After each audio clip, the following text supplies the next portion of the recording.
Was indeed a trying period for most people, especially as COVID-19 caught the world off guard. Notwithstanding, the battle against COVID-19 rages on. And moving on now, the Nigerian government railed out guidelines to mitigate infections and checkmate community transmission of coronavirus. We shall be examining the critical aspect of the guidelines with special focus on social conducts at home, in the public, and even at workplaces. I'm on top of that report, and it's coming your way right now. It is a breath of fresh air for many Nigerians since the lockdown was partially lifted in some parts of the country. Businesses have since reopened in key urban areas in a bid to restart Africa's largest economy. The stay-at-home directive, which commenced on the 30th of March in Lagos, Ogun State and the Federal Capital Territory, Abuja, was very clearly defined in terms of implementation and compliance by all, with exception to frontline workers and essential service providers. However, the partial lifting of the lockdown has been received with mixed feelings, with some totally supporting the decision and others expressing reservations, especially with the surge of community transmission. The guidelines in a nutshell include a nationwide nighttime curfew between 8 p.m. and 6 a.m., prohibition of movement in and out of states. The ban on large gathering is still in place, and people are also required to wear face masks in public places. Officers on grade level 14 and above have been directed to return to work 3 times a week and close at 2 p.m. with strict adherence to social distancing, wearing of face masks and washing of hands regularly strongly advised. The guidelines also include reduction of number of passengers in commercial buses and private vehicles. The government says this first phase will be reassessed to determine the next line of action. President Muhammadu Buhari, in one of his nationwide address, recognized the economic difficulties that the lockdown has caused, acknowledging that many citizens have lost their source of livelihood, with many businesses shutting down. In line with the recommendation of the Presidential Task Force on COVID-19, the various federal government committees that have reviewed socio-economic matters and the Nigerian Governors Forum, I have approved a phased and gradual easing of lockdown measures in FCT, Lagos, and Ogun State, effective from Monday, 4th of May 2020. However, this will be followed strictly with aggressive reinforcement of testing and contact tracing measures, while allowing the restoration of some economic and business activities in certain sectors. The federal government has since reversed its budget for the year, slashing its revenue projection by about 40% and applying for emergency support from the International Monetary Fund. Key players say the easing of the lockdown was a tussle between saving Nigeria's fragile economy and an ailing health sector battling a deadly virus. The world is undergoing a challenge now, and it's a big challenge. The pandemic is quite serious, and the only way to go about it is to make sure that we prevent community transmission.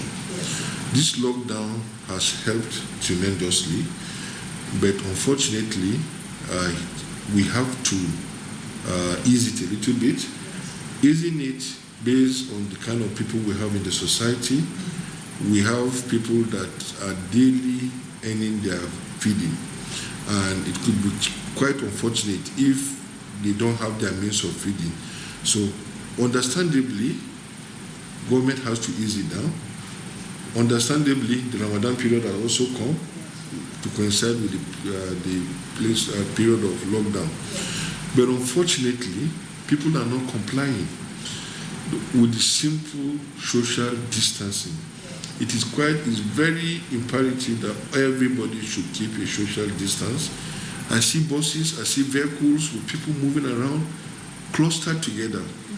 I was in Karu and parts of Jukwe and other a few days ago.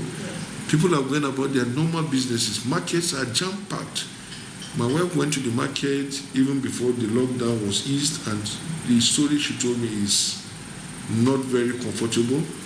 We feel that people should be encouraged. The enlightenment should continue. I'm glad that the NTA is taking it upon herself to do this.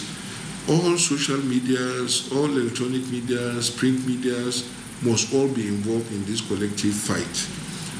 Nigeria cannot afford, with over 2 million Nigerians, we cannot afford, because by the time it spreads to other areas, the local government and other areas, it's not going to be helpful to us. So encourage government to still continue with enlightenment. People should please respect. Yesterday, I sent my driver to the bank. There were over 700 people and no social distancing. And people are even breaking the rules. People are fighting. People don't want their temperature checked. People don't want to use hand sanitizers. People don't want to wash their hands. Little wonder the Secretary of Government of the Federation, who is the chairman of the PTF, is thinking of maybe reversing the orders that have been given. So we must encourage people to obey the simple instructions. Well, trying to comply to all the orders and thank God for life, and safety is the most important thing. So celebrating it, being at home or being in the office, I still feel good. Definitely you're not going to organize party. Of course, there's nothing like party. Of course. Where would they so? They handle people. If we no work, we no go fit eat. And nothing there for us to eat. We no go sit down for us where food go come meet us, no work. Yes, like somebody like me, I used to tell people that they should wear their face mask. The thing is serious, it's everywhere. So this boy is standing by your side. Look at you. He's not wearing. Everybody has his own lifestyle to live now. Everybody has his own lifestyle to live. That's why I don't want to wear those masks. So most people, they don't take their life important. So people like us that wear those masks, we are not fool. Other respondents also gave their own opinion. NTA now, it came with car now. If this car broke down, I'm selling motor, I'm into automobile. If this car broke down, how do you do? It's supposed to include us for essential duty. Because even the task force, the presidential task force, they are moving with car. Police are moving with car. The COVID, the people are going and taking tests from the people, they are moving with car. It's supposed to include us, even though 3 days in a week. The government have also emphasized the need to use personal protective equipment to mitigate the spread of the coronavirus. Thank God all of us in this room, about 5 of us with good social distancing already doing it. That is one of them. Use your face mask. If I don't wash my hands or sanitize my hands, I have sanitizer by my bed. I have the 3 in my room. It's in my bag. Immediately I stand up, I'm sanitizing my hand. I'm cleaning my decks. The use of hand glove is good, but if you don't use it properly, it can cause more harm to you. You use hand glove, you touch these decks, you touch your phone, you touch doorknobs, you touch your car door. So I don't encourage people to use hand gloves except you are properly trained to use it, and even how to take it and remove it, how to wear it, how to remove it, and then discard it. So, face mask, even the face mask, how to use it, when you're going to remove it, you don't touch this area that is on our face, our mouth, and our nose. You only touch the string. And you take it off gradually and fold it and discard it. And immediately you are discarding it in a safe place, you must wash your hand. The hand glove that you touch everywhere and continue to use, and then later on you remove, and then you touch your face. And when you remove, you don't even take. People must be conscious of it. Social distancing must be. Left to me, schools should not open, churches should remain closed, mosques should remain closed. Even sports, especially team sports, must not be encouraged at this stage. And then in vehicles, limited number of people should be taken at a time. I don't know how people can subsidize, how government can help those people with vehicles. Thank God they are reducing the prices of petroleum and fuel. If they can further do this, and other palliatives that can reach out to the community to help them remain at home, because 70% of Nigerians feed daily.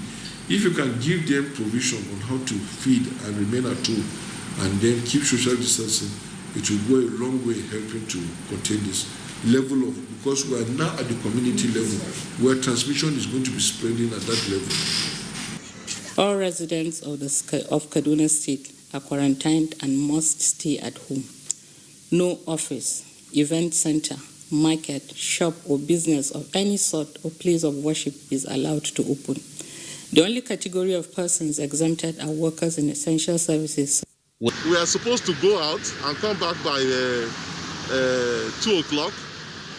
And now, if one spends all this time on the road and he has not even reached the office, then yes, to a certain extent, the purpose may have been defeated. Honestly, it was so very boring, but at least today I'm just okay. I'm very happy. At least we are going out today. It wasn't easy, you know.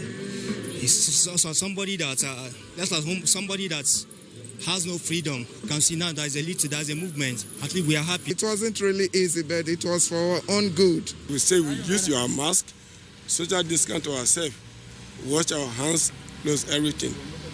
As you see us there now, everybody with our mask here. Yes, as a doctor, I believe that this thing will be with us for a while, because this kind of pandemic spreads and then it goes through what we call its course, its natural history, and then eventually it will disappear.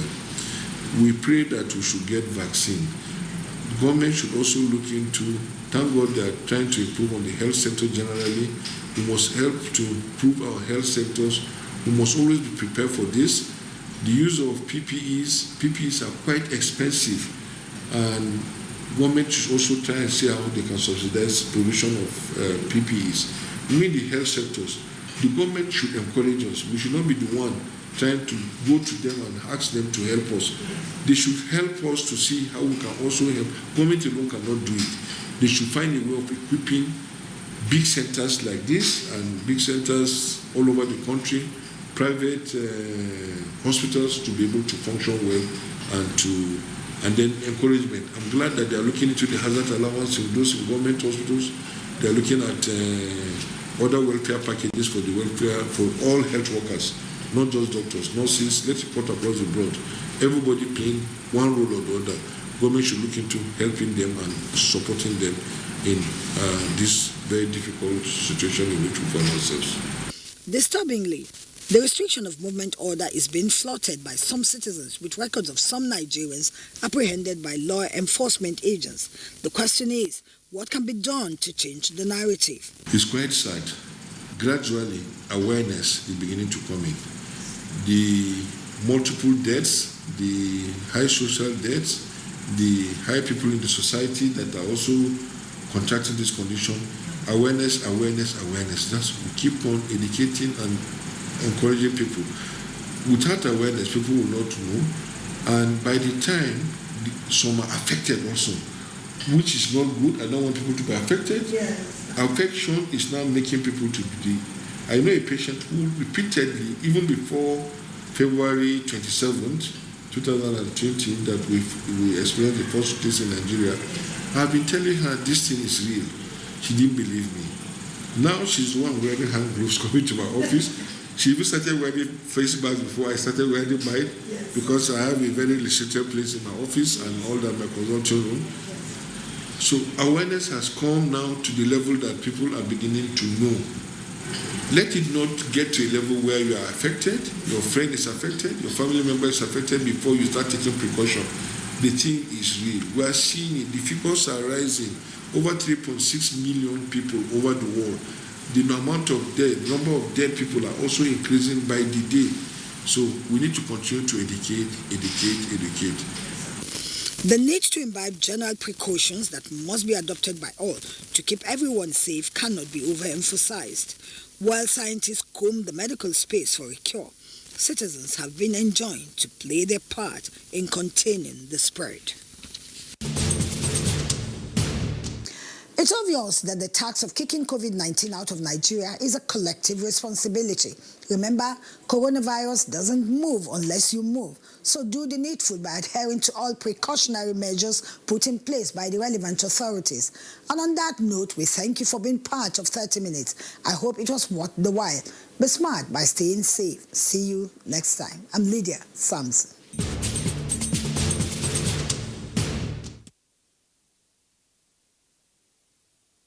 In the midst of the coronavirus pandemic, information management is key. I'm Cyril Stober. Fatima Umar Buba. Joseph Johnson. Ian Ray John. Muhammad Kudu Abubakar. Jumbo Yusuf. My name is Kirian Umaya. Here in NTA, we're working very hard to make sure that everything we broadcast is accurate and up to date. Misinformation spreads very fast. The social media has been a huge conveyor of misleading information from one individual to another, then to another set of groups. In a short while, it goes viral, and before you know it, it is all over the world. There have been several misleading information on coronavirus COVID-19. Recently, the misconception of 5G as a cause of coronavirus is becoming widespread. Another is the belief that hot beverages and alcoholic drinks are internal cleanser for COVID-19, thereby leading to excessive consumption of these drinks.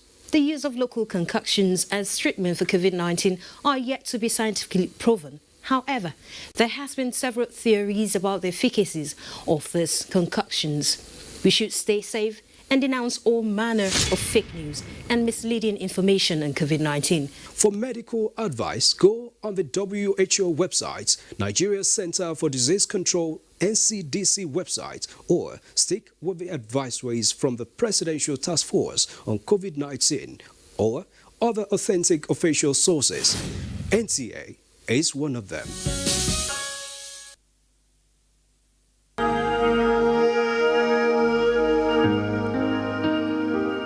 Ladies and gentlemen, let me remind us all that this pandemic is spreading like wildfire. We must all arise to fight this potent and invisible common enemy by adhering to the guidelines and protocols for COVID-19, which includes personal hygiene, social distancing. We must wear masks in public places, obeying the stay-at-home order, and reporting unusual illness to the authorities for investigation.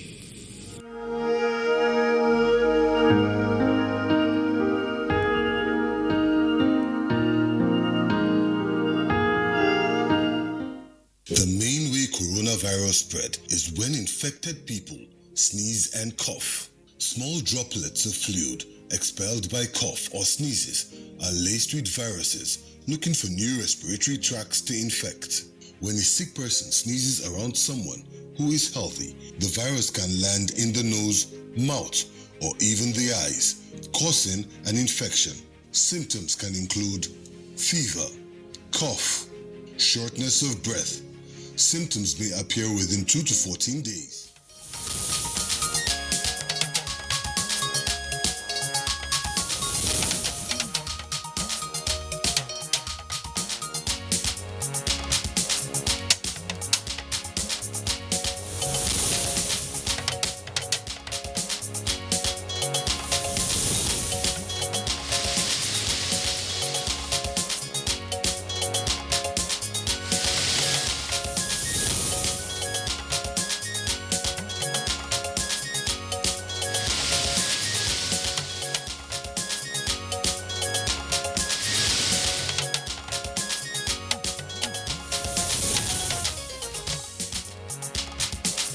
National Economic Council meets on effects of COVID-19 in the country.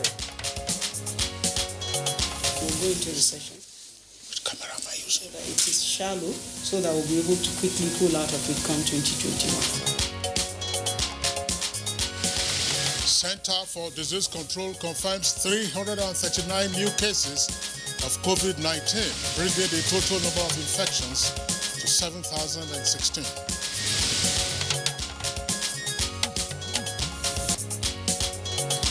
Chairman of PTF on COVID-19, Boss Mustafa, urges citizens to take responsibility on maintaining physical hygiene during the Salah holidays. As we celebrate, we want to once again caution on the need to wear a mask, keep physical distancing. And on Good Morning Nigeria today, we shall discuss COVID-19 and Eid al-Fitr.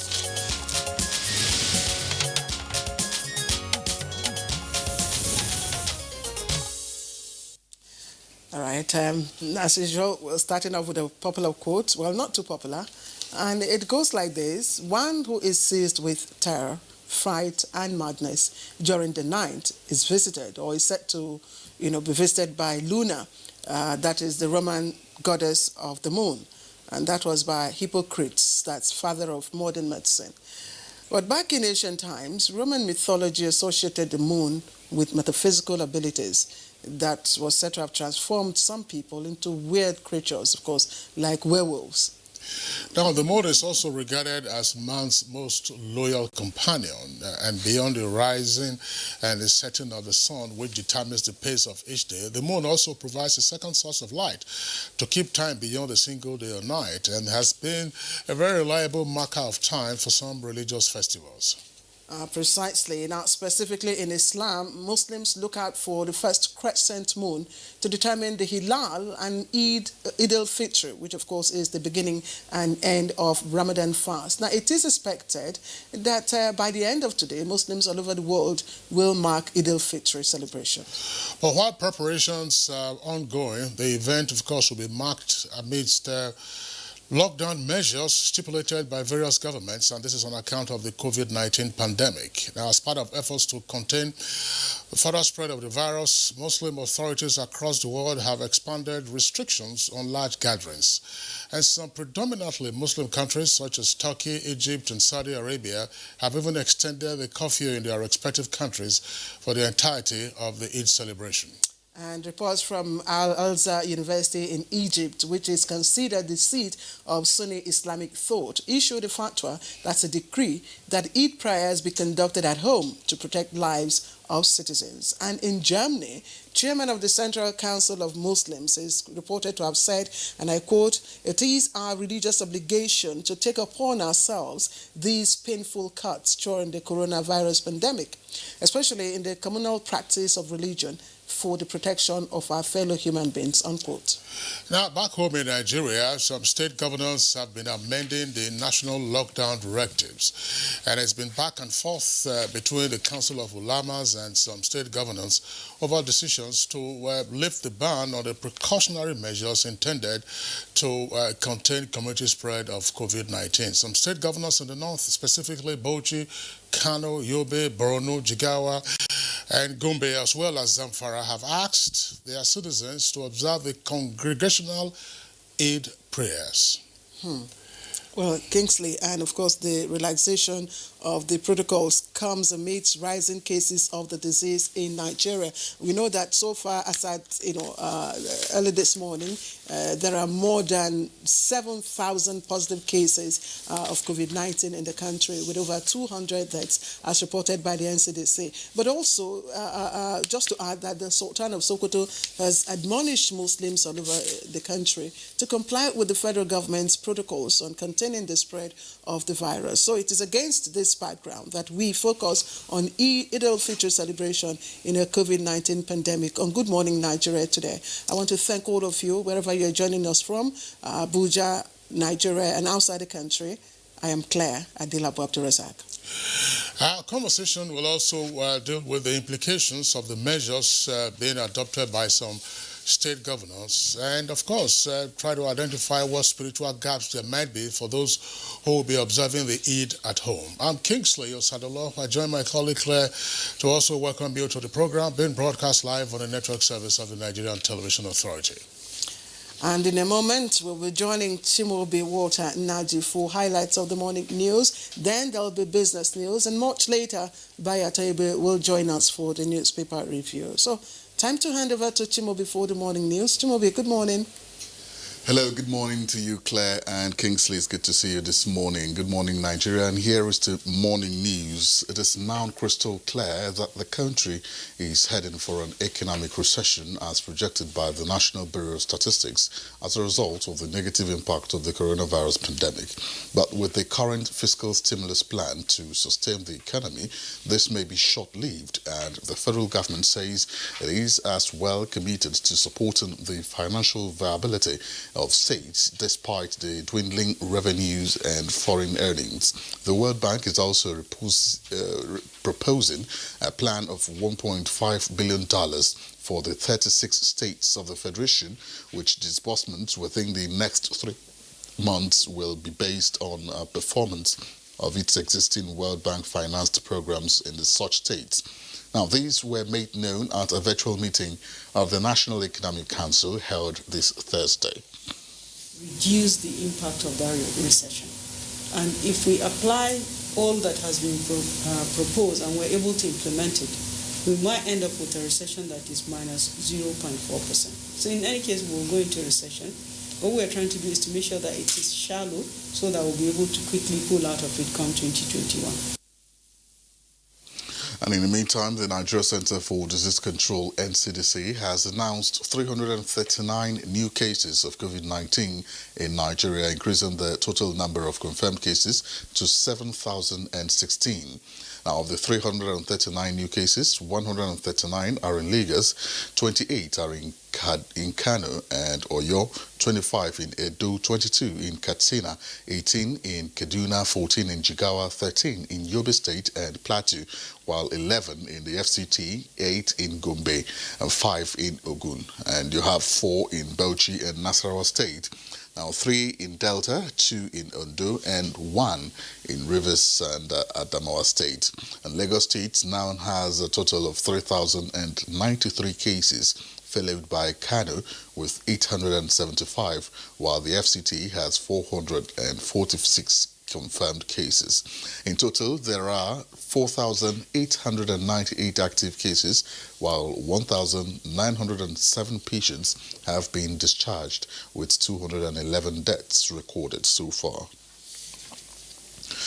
In other stories now, the Presidential Task Force on COVID-19 has urged state governments and other subnational entities to diligently implement all guidelines and refrain from relaxing restrictions which could set back the gains already made in the fight against COVID-19. It was reported that Chairman of the PTF, Boss Mustafa, is urging citizens to take responsibility on personal hygiene during the Salah holidays. Once again, caution on the need to wear a mask, keep physical distancing, avoid large congregations, avoid unnecessary interstate travels, and observe personal hygiene, amongst other suggested safety measures. Within state borders, the restrictions relating to reduced occupancy for buses, taxis, and tricycles will be maintained. We're thinking about community management. We're thinking about home isolation. We haven't come out with any definite policy on this, but we are thinking about these things because we have to. In the meantime, 25 orphanages of the FCT have joined the list of beneficiaries of palliatives by the Ministry of Humanitarian Affairs, Disaster Management and Social Development as part of its COVID-19 response outreach to the poor and vulnerable in the area. The flag-off was done at a Nawim orphanage in Gwagwalada Area Council. Opens, I think, is not only just provide the food items, but it touches the heart and mind. And these young boys and the girls, I hope one day they will become the leaders of our country. Just last week, I went to the storeroom. It was empty because for the past 2 months, we have not been receiving gifts. So this foodstuff you are provided will go a very long way for us. I feel happy. So I thank God for them bringing the things, and may God protect you. And as part of measures to halt the spread of the novel COVID-19 and reduce the rate of unemployment among women and youths, National Directorate of Employment, NTA, Kano, in collaboration with the Future Assured Initiative of Wife of the President, have commenced production of 20,000 face masks. The effort is also to facilitate effective compliance with the state government's directive, which makes the use of face masks compulsory by all and sundry in the state. We want to produce for people because some people don't have money to buy it. One of the major advices had always been that people should wear face mask because it mitigates the spread greatly. The National Emergency Management Agency says it has so far distributed more than 20,000 metric tons of grains to Lagos, Ogun, and FCT and Kano State. The government agency says it will continue with distribution of grains of 20 additional states battling with the spread of COVID-19. Directorate of Relief and Rehabilitation of NEMA stated this while briefing journalists on the distribution pattern soon after the inaugural meeting of the new DG with the directors of the agency. 24 states have been earmarked to benefit from the distribution of the grains as directed by the Minister of Humanitarian Affairs, Disaster Management and Social Development, Sadiya Umar Farouk. Metric tons, millet 1,380 metric tons, sorghum 1,710 metric tons. The National Interreligious Committee is sustaining prayers for the recovery of the economy for stability, good governance and Nigeria's national development, as well as praying for the world to defeat COVID-19. The virtual prayers brought together clerics from across the country. I pray to Almighty Allah, the creator of heaven and earth, the most beneficent, the most merciful, to guide us aright, to save us from this pandemic. We have come to you at this moment because of the situation that our world is in. We have found ourselves being ravaged by COVID-19. We are calling upon you that you will help us to experience your compassion. Now, the federal government has declared Monday 25th and Tuesday 26th May 2020 as public holidays to mark this year's Eid al-Fitr celebration. The Minister of Interior, Ogbeni Rauf Aregbesola, who made the declaration on behalf of the federal government, congratulated all Muslim faithful for the successful completion of the Ramadan fast. Aregbesola, who called on them to replicate the life of kindness, love, tolerance, peace, and good neighborliness as exemplified by the Holy Prophet Muhammad, peace be unto him. All right, and those are the news highlights for now. And Good Morning Nigeria continues with Claire and Kingsley just after the break. I'm Chimubi Walter Naji. Good morning. The main way coronavirus spread is when infected people sneeze and cough. Small droplets of fluid expelled by cough or sneezes are laced with viruses looking for new respiratory tracts to infect. When a sick person sneezes around someone who is healthy, the virus can land in the nose, mouth, or even the eyes, causing an infection. Symptoms can include fever, cough, shortness of breath. Symptoms may appear within 2 to 14 days. Seek medical advice if you develop symptoms and have been in close contact with a person known to have COVID-19, or if you live or have recently been in an area with ongoing spread of COVID-19. This message is brought to you by the Nigerian Television Authority, NTA, Africa's largest television network. In this time of despair, our country, Nigeria, needs us now more than ever. We stand a chance to save our great country, Nigeria. A chance to rise up from this pandemic stronger and better. What will be the gain if we do not learn from other countries and observe the lockdown to stop the further spread of the virus? If we loosen our guards and allow this virus doom our very existence, then what have we gained? This is the call to every Nigerian to unite as one and stop the spread of this deadly virus. Stay at home and stay safe. Remember, the virus doesn't move unless we move. This message is brought to you by the Nigerian Television Authority, NTA, Africa's largest television network. We have observed the lockdown. We have practiced the measures in order to curb the spread of the virus, but we can do better. The coronavirus spread is increasing daily, and only together can we cut down the numbers and defeat the spread of the virus. Remember, COVID-19 is not a death sentence, and a recovered patient cannot spread the disease. Do not stigmatize. Do not hesitate to report any case, or if you have come in contact with anybody that has been infected with COVID-19.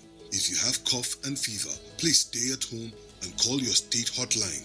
Find state numbers at www.covid19.ncdc.gov.ng. Remember, It is for your own good and for the good of every Nigerian.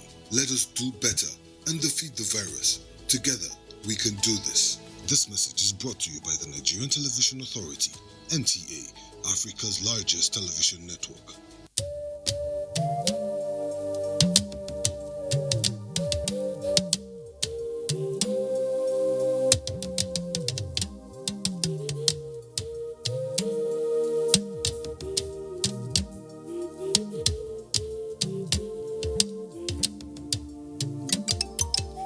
Do you not know that our enemies have no face? They are indigents of no state. They come from no place. And if this boat capsizes, every one of us will go under. So when the drums sound, let everybody answer.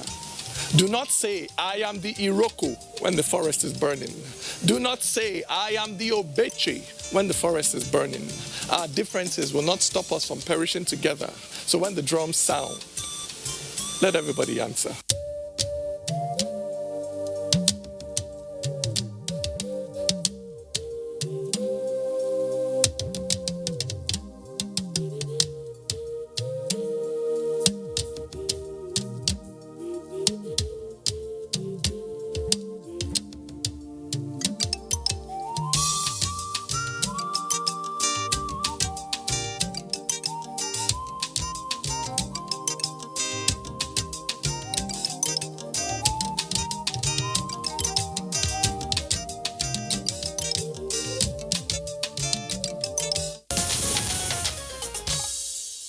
You're watching Good Morning Nigeria, reaching you live on the network service of the Nigerian Television Authority. Now it's time for us to take some business stories with our correspondent Abdulkarim Zurmi, talking about the issues relating to the gradual reopening of the economy.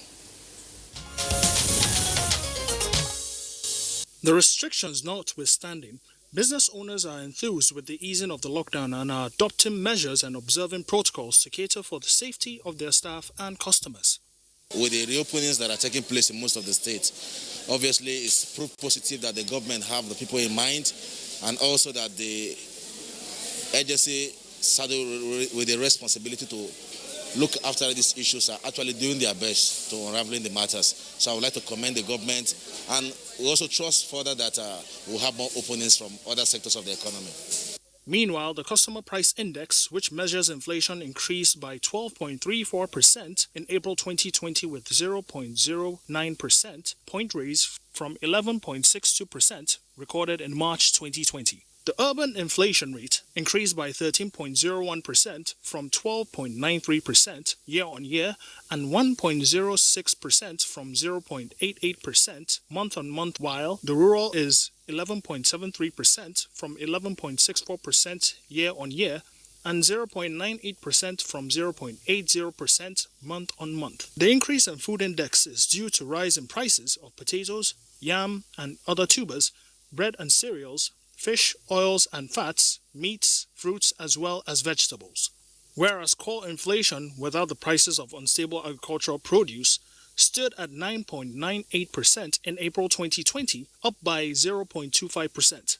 Now let's head to the floor of the Nigerian Stock Exchange to see how the market fared on Thursday, 21st of July, 2020.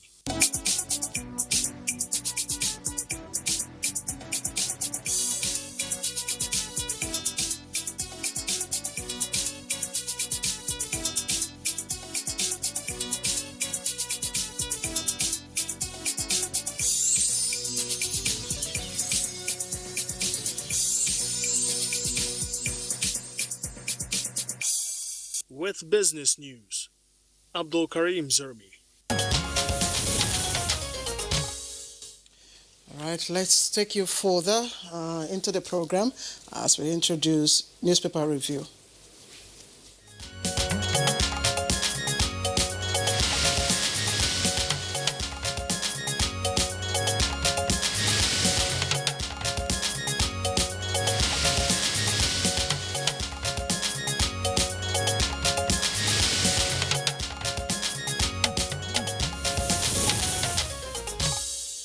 Our newspaper reviewer, Bayo Tebe, is right here with us in the studios for today's session. Bayo, good morning and welcome. Thank you, Kingsley. Good morning. Good morning, Claire. Good morning, Nigeria. Good to see you too. All right, let's begin with the Punch newspaper.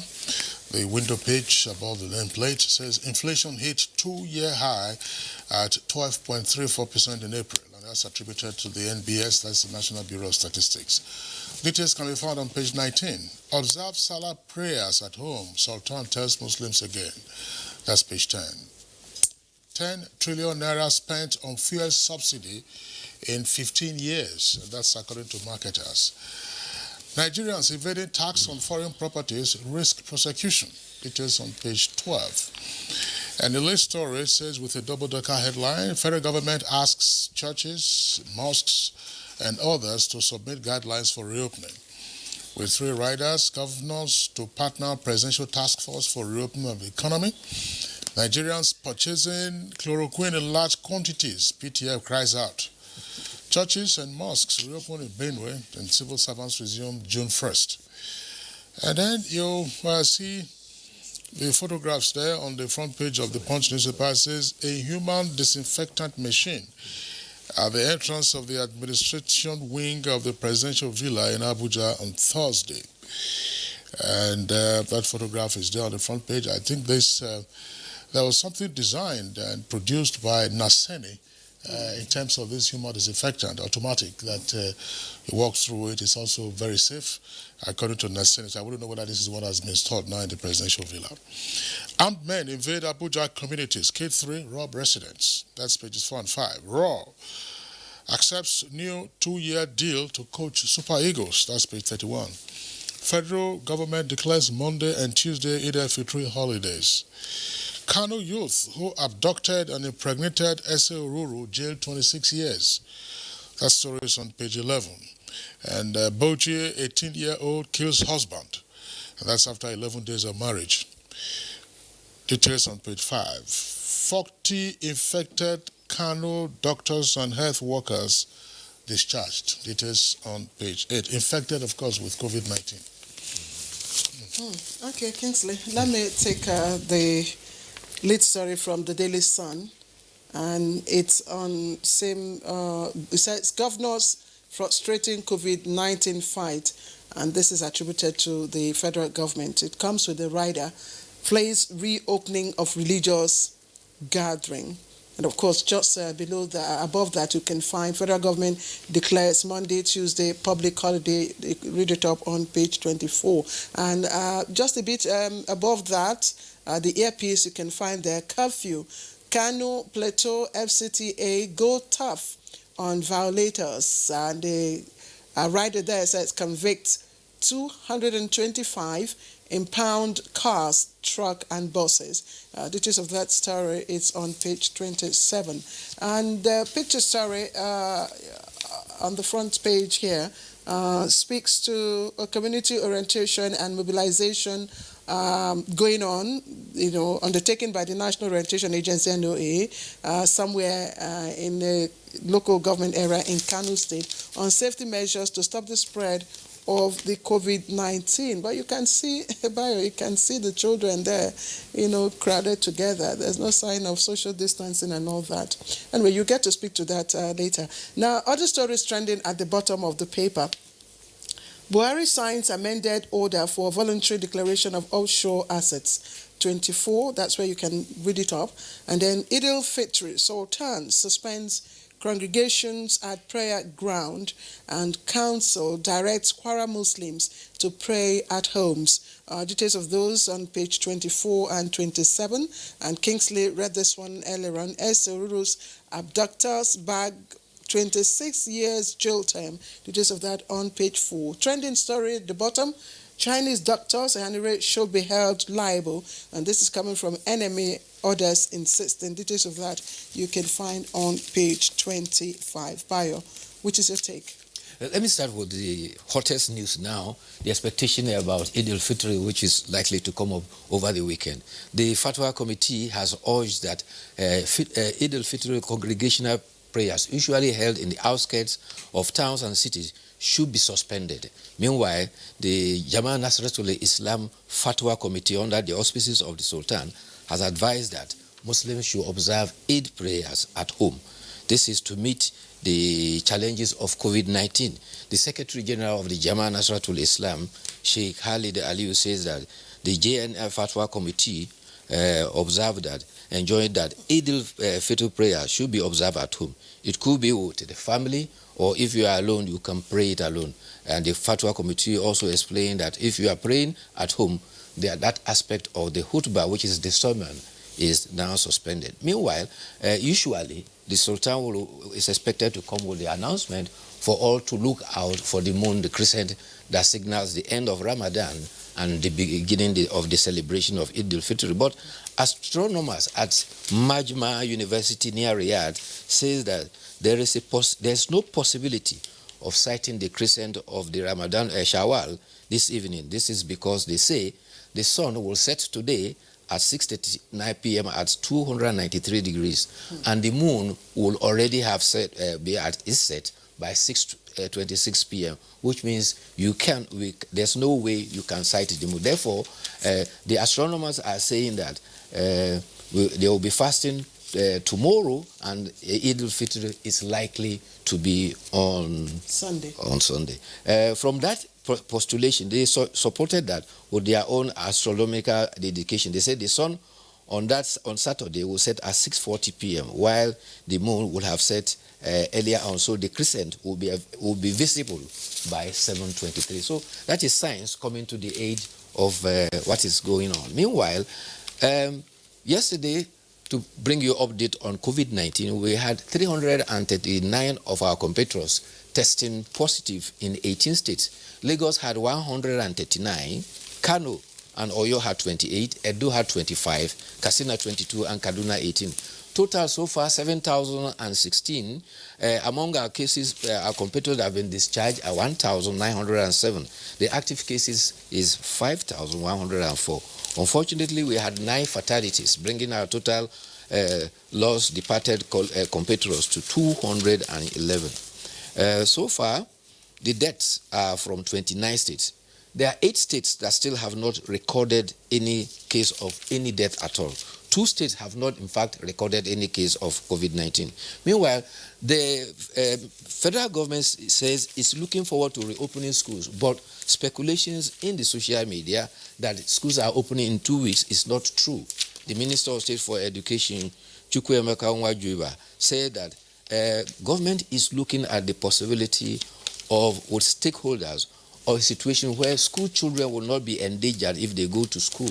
He specifically said we want a situation whereby they can go into school safely and come back to school safely. And he said that the Ministry of Education is working with the Ministry of Science and Technology to look for a system that can disinfect the children as they go into school and come out. And that points to the issue that Kingsley read earlier on, the machine that you said is at the presidency. Maybe something like that is being contemplated for the schools. You know, that's the issue that is raging, in the other countries of the world. This morning, I know on one of the international media, stations, it was an issue whether or not to allow school children. And indeed, the response was that coronavirus is causing inequality in terms of in the area of education. Not, children of the poor, yes, don't have access to virtual learning, and even those who are returning to school in some of these countries are only children of the rich. The poor ones are not going back to school. So it's an issue, the school thing. I don't know. The other concern, which the Director General of the NCDC has said that faith-based organization or other should submit guidelines for reopening to NCDC. The whole idea is for them to look at it and provide advice. And he cites an example. Transport Owners Association, those who operate long-distance buses, what we usually refer to as luxury buses, they have already provided their guideline, and NCDC is to help them. My concern with the schools, Bayo, the seating capacity, each class, the classes are so crowded. So how do you begin to observe or comply with the social distancing? Are you going to create more classrooms, or are you going to take the students in batches? Because in the primary schools, you can have as many as 50. That's just, merely speaking. There are some classes that have over 80, pupils. More than that. In fact, maybe they will have to follow the pattern that happened in South Africa. What they did was to open schools according to grade, where there are a lot of crowded pupils they delayed that. So they started with 7th grade, which had less people. And then they will now look at the atmosphere of social distancing within the classroom. That, in fact, is a big challenge. And that's why the Honorable Minister of State for Education was saying that they are meeting with stakeholders to put in place the appropriate modalities. There's no question about it that the disruption occasioned by COVID-19 is one that will linger for a while. If we were to look at the aggregate time lost now, it's almost the equivalent of a term. Those who are in their final year were supposed to be preparing for their certificate exams have had that now delayed until further notice. So the government and indeed all stakeholders will have to come to an arrangement by which there will be some trade-off. There's no question about it. The South African model is interesting, but how long can you sustain that? It means some persons will be in school at some point and others will also not be in school. And I think that it's also important to further challenge our scientists. Challenging them also means that the governments will have to engage them, states and federal. And how do you engage them?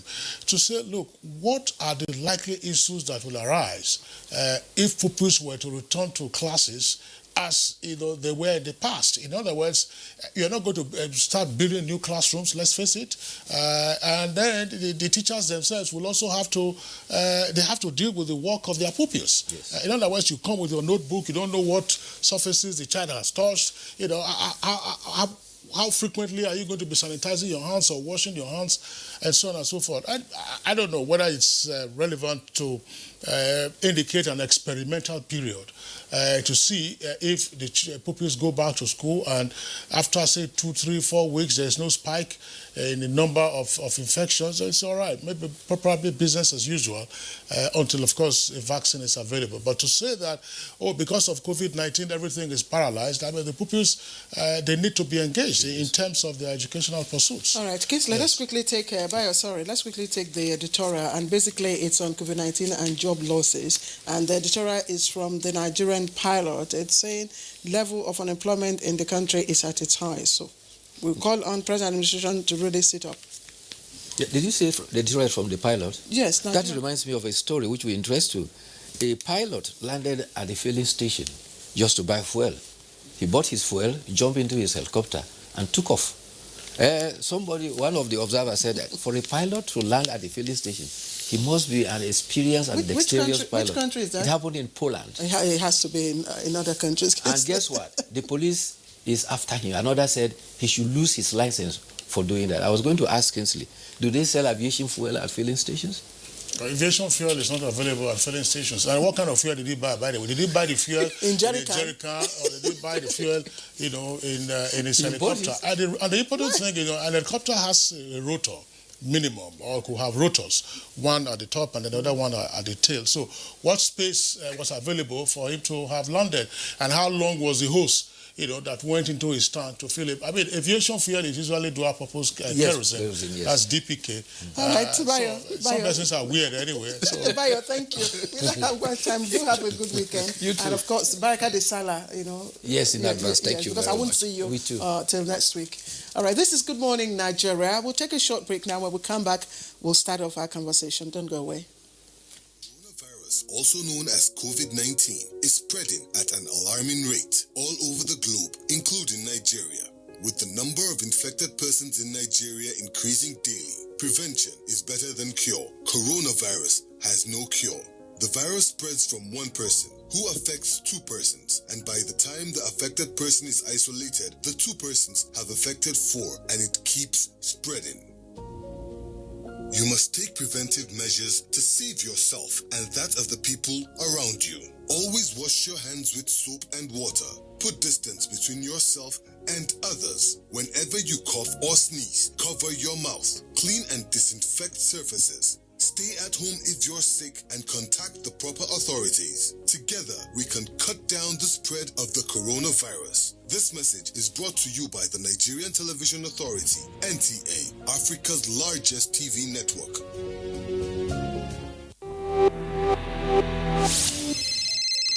Shegun.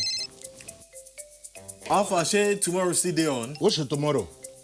Community meeting now. You know they hear Abi? Na begi. See, if we meet for my house, inside parlor, then go no. This COVID-19 is not a child's play. If you want to elect a new secretary, we fit to Do one for WhatsApp, or for Skype, or even on Zoom. Or we just wait. I will not negotiate. This social distancing, it is not negotiable. Not every infected person shows symptoms, but every infected person is contagious. Avoid large gatherings and self-isolate if you think you might have come in contact with a carrier. Your safety and the safety of others is in your hands. This message is from the Akinfade Foundation in partnership with the National Orientation Agency with support from MacArthur Foundation. Coronavirus is real. Steps to avoid this pandemic. Wash your hands regularly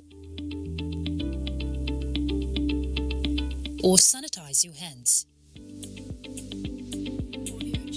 Keep social and physical distancing. Avoid crowded places. Stay at home unless absolutely necessary. Don't touch your eyes, nose, or mouth if your hands are not clean. Avoid the spread of coronavirus. Coronavirus is real.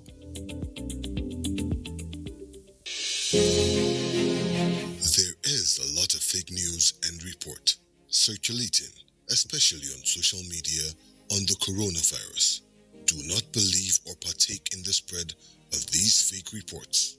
If it is not on the official website or news from the Nigerian Center for Disease Control, NCDC, disregard such report. Only together can we beat this virus. Only together can we overcome this pandemic. Follow the instructions and guidelines provided to combat this virus. Most importantly, stay at home. Self-isolate, regardless of your status. The virus doesn't move unless we move. Let us work together to better Nigeria.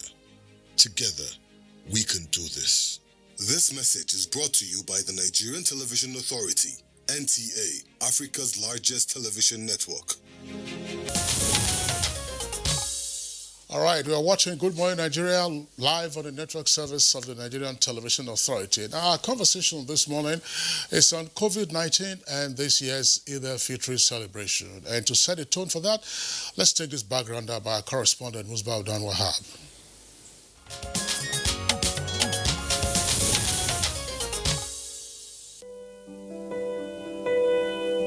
The search for a new crescent has begun, and so too is the last-minute shopping for the end of a month-long Ramadan fast, Eid al-Fitr. But Salisu Yusuf is uncertain with preparation for any celebration. I don't know what you go do because this COVID-19, it don't spoil everything. Elsewhere, little Muklis Olajire, sizing his new dress, is anxiously waiting for the usual flocking to prayer ground on Salah Day. At least, he had seen a few of such in the past. Do you like it? Yes. Daddy, are we going for Salah dinner? No, we are not going for Salah dinner. You know there will be no Eid this year, right? Alas, it is going to be a different mode of Salah celebration this year. That their father has been pressing home to their consciousness. When they brought their new clothes and everything, they were like, inshallah, we'll be going for it. And the moment I just mentioned the word coronavirus, oh, Daddy will not be going to any gathering. Coronavirus is novel to this generation, but such pandemic is not new in Islam. And in the series of a new normal, with exception of some northern states whose governors have issued a contrary directive, Muslims in Nigeria, like in many other countries across the world, will have a new experience. Everybody will pray their Salah, their 2 Rakah prayers in their homes with their family. We are beginning to teach our people. The Muslims should know that this thing that is happening to us, we are not the only one. It has happened to the Christians in their own. It has happened to the Jews. It has happened to everybody. Now we should see that this is our own turn to share from the world pandemic challenge which the entire world is facing. Because there is coronavirus. It is an incredible reality that Muklis and his older sister, Makfusa, are now very much aware of. but they can only hope for a better future soonest. I pray that the coronavirus should go maybe like before next month.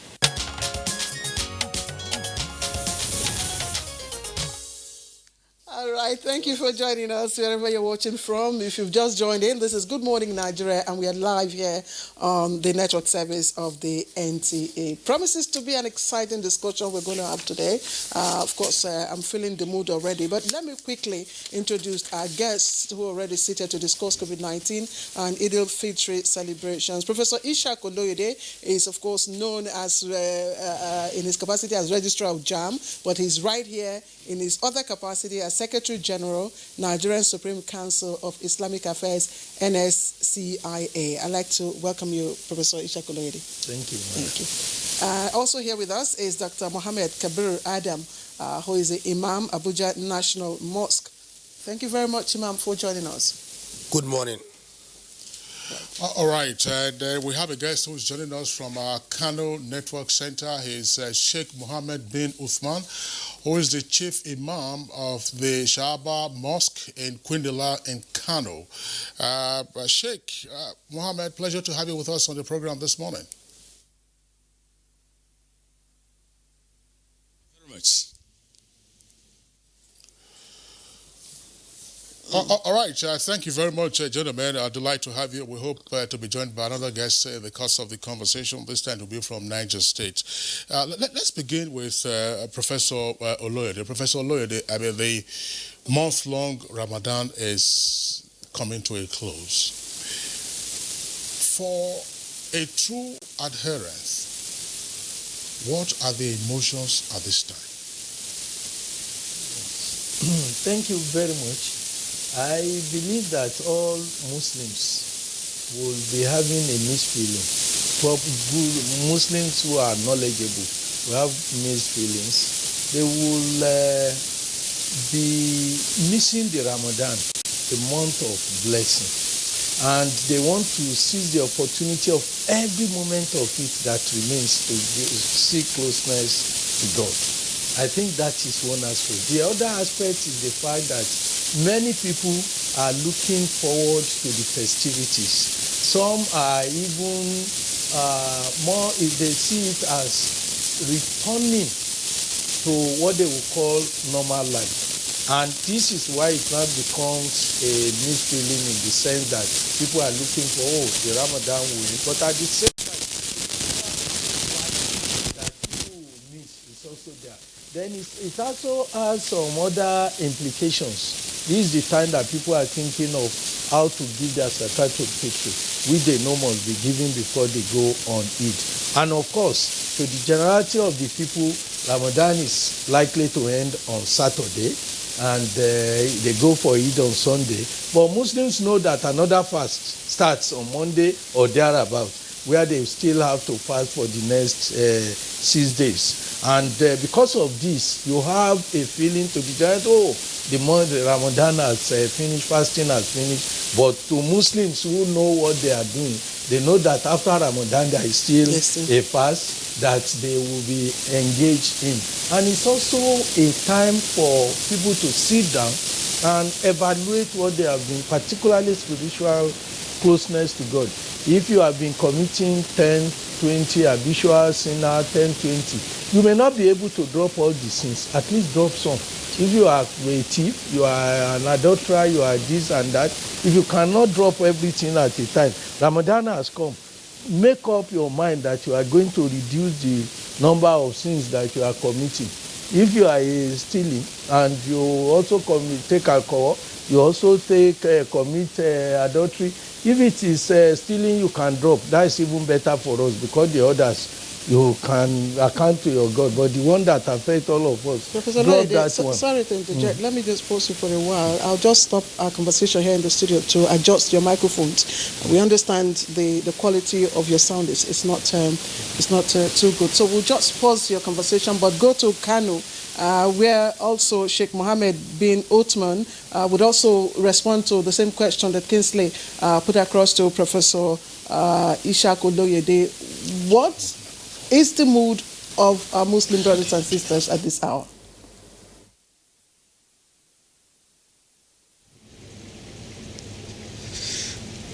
Yeah, Alhamdulillahi Rabbil Alameen. Wassalatu wassalamu ala nabiyyina Muhammadin wa alihi wa sahbihi ajma'in. Really, the Holy Quran in chapter number 2, verse 183. Clearly Allah said, O you who believe, fasting has been made compulsory upon you, just as it was made upon those who came before you, so that you may learn. That is the point here. You may learn God consciousness. So the main rationale and hikmah or wisdom is to inculcate in the Muslim ummah and community how to relate to Allah, obeying Him and keeping away from things forbidden by Him. So the mood is that we have been transformed, or we should have been transformed. Okay, in these 30 days experience during the Ramadanic sessions, teachings, reading the Quran constantly, attending scenes of tafsir and Quranic exegesis, attending prayers, though during this lockdown things have changed. So the mood is that of showing gratitude to Allah the Almighty for a life well spent. But with a kind of a mix in the process, things are not going the way they should be going because of this, let me call it, nasty reality of this ravaging monster. We've been asking Allah the Almighty to bring a quick end to this. And وَمَا ذَلِكَ عَلَى اللَّهِ بِعَزِيزٍ.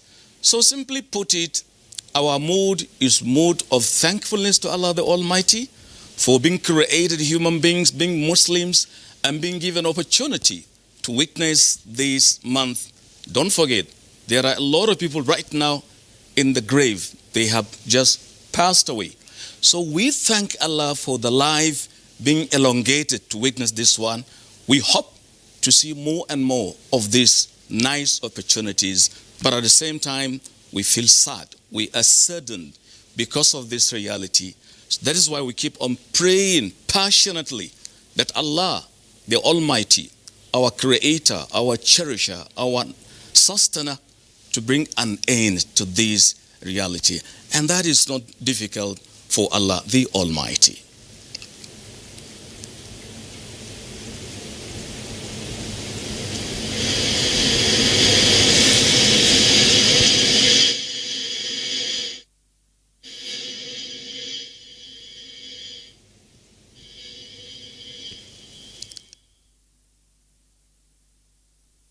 By today, Friday, or even tomorrow, Saturday, the Eid will hold. They'll be marking the Eid.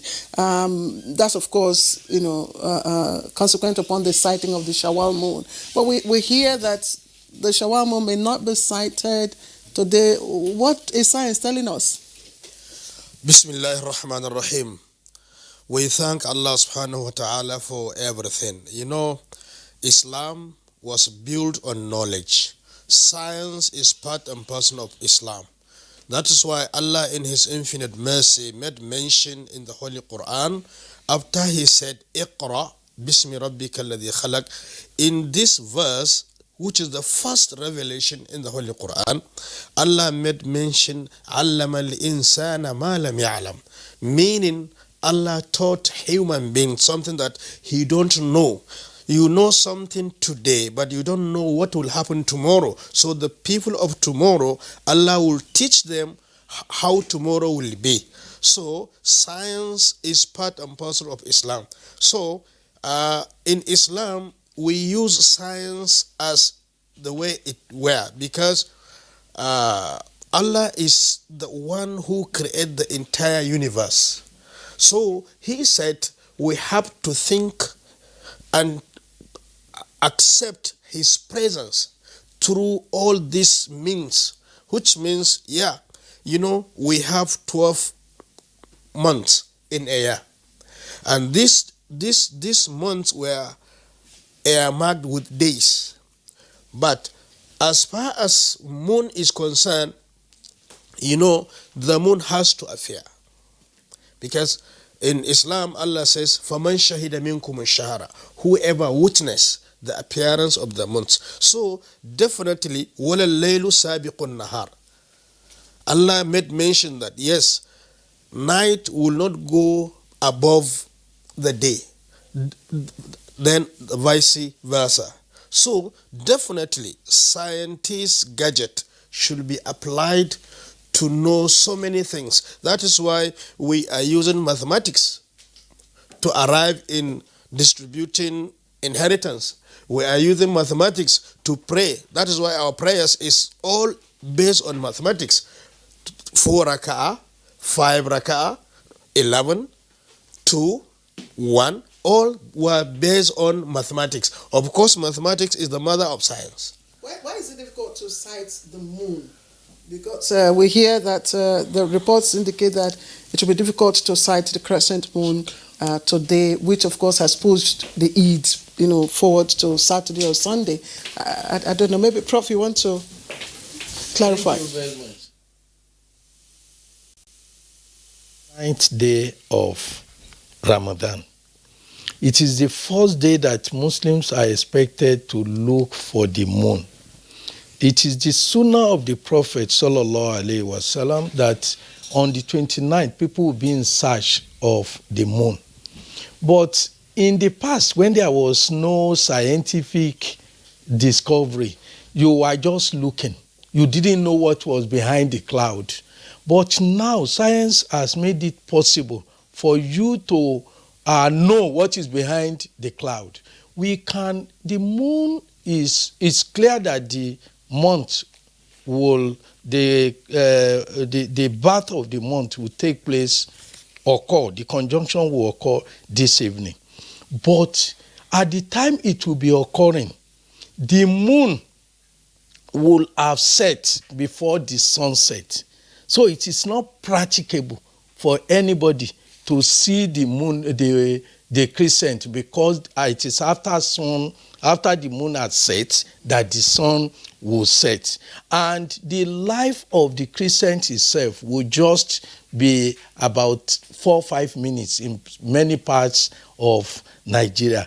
The Nigerian Space Research Development Agency has also advised us specifically on the time that this will happen.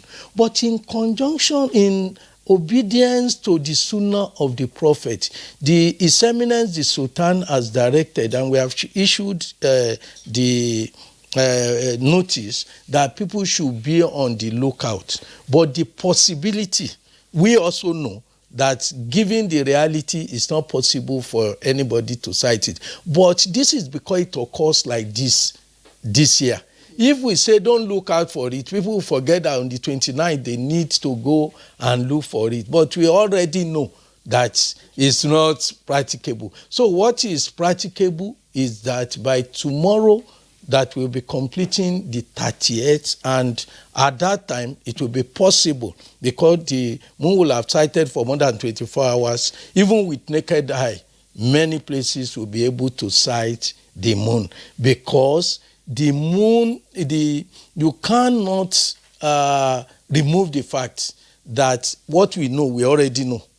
Well, we can also not remove the fact that science alone will not determine what we will do, because science itself can be unstable. What they will tell you, when we were going to school in those days, those were people who went to school, they were giving birth every 6 months, and they say lactogen, if you go to school, you will be giving birth every 6 months and nothing will happen. Later, science came to tell them that it's dangerous, so you better return to what the Quran has said, that you give your child proper weaning for 2 years, and that they are returning to science. So it's not just on science.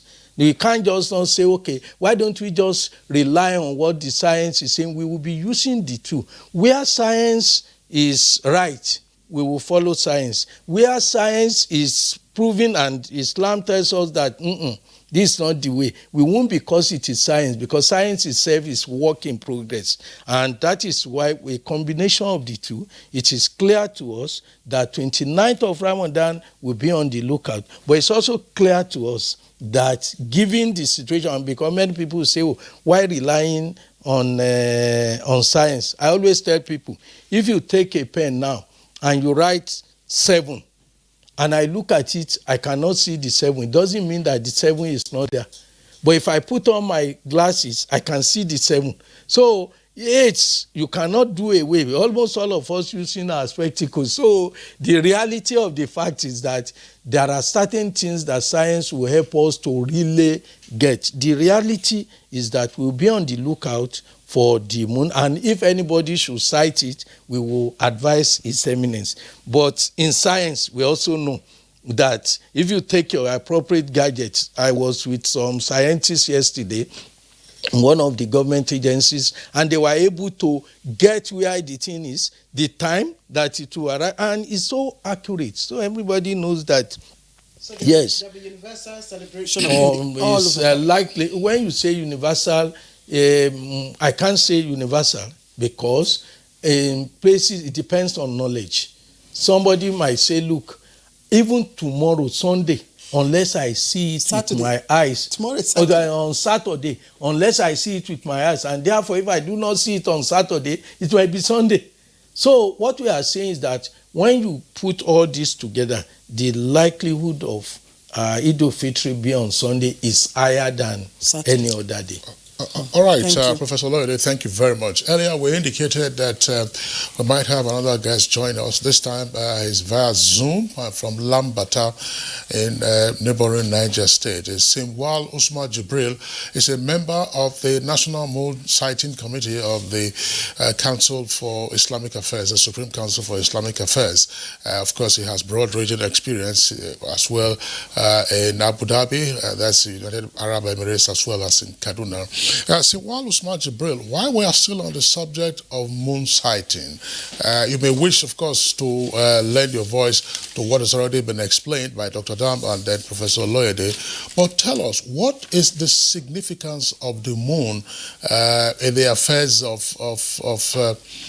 Muslims, and more particularly in the course of Ramadan?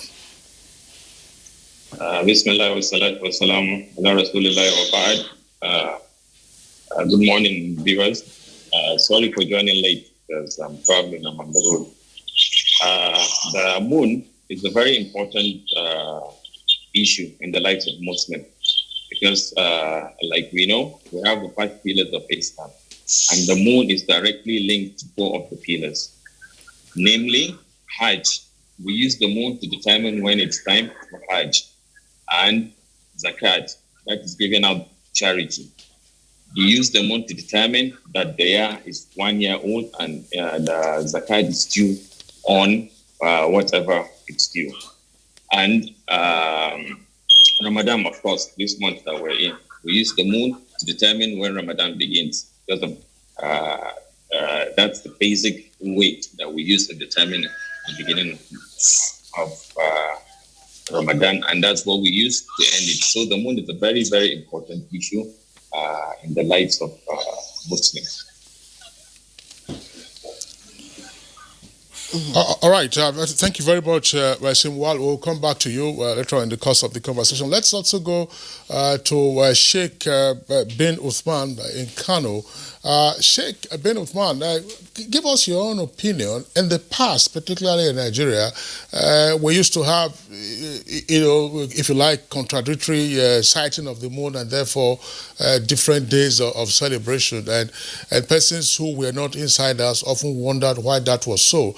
But things appear to have been streamlined now in recent years. Is that likely to continue under the current circumstance? Because listening to Professor Loyode here and Doctor, there would appear to be, all right, so there's the science of moon sighting, and there is also the human factor in the event of a conflict which prevails.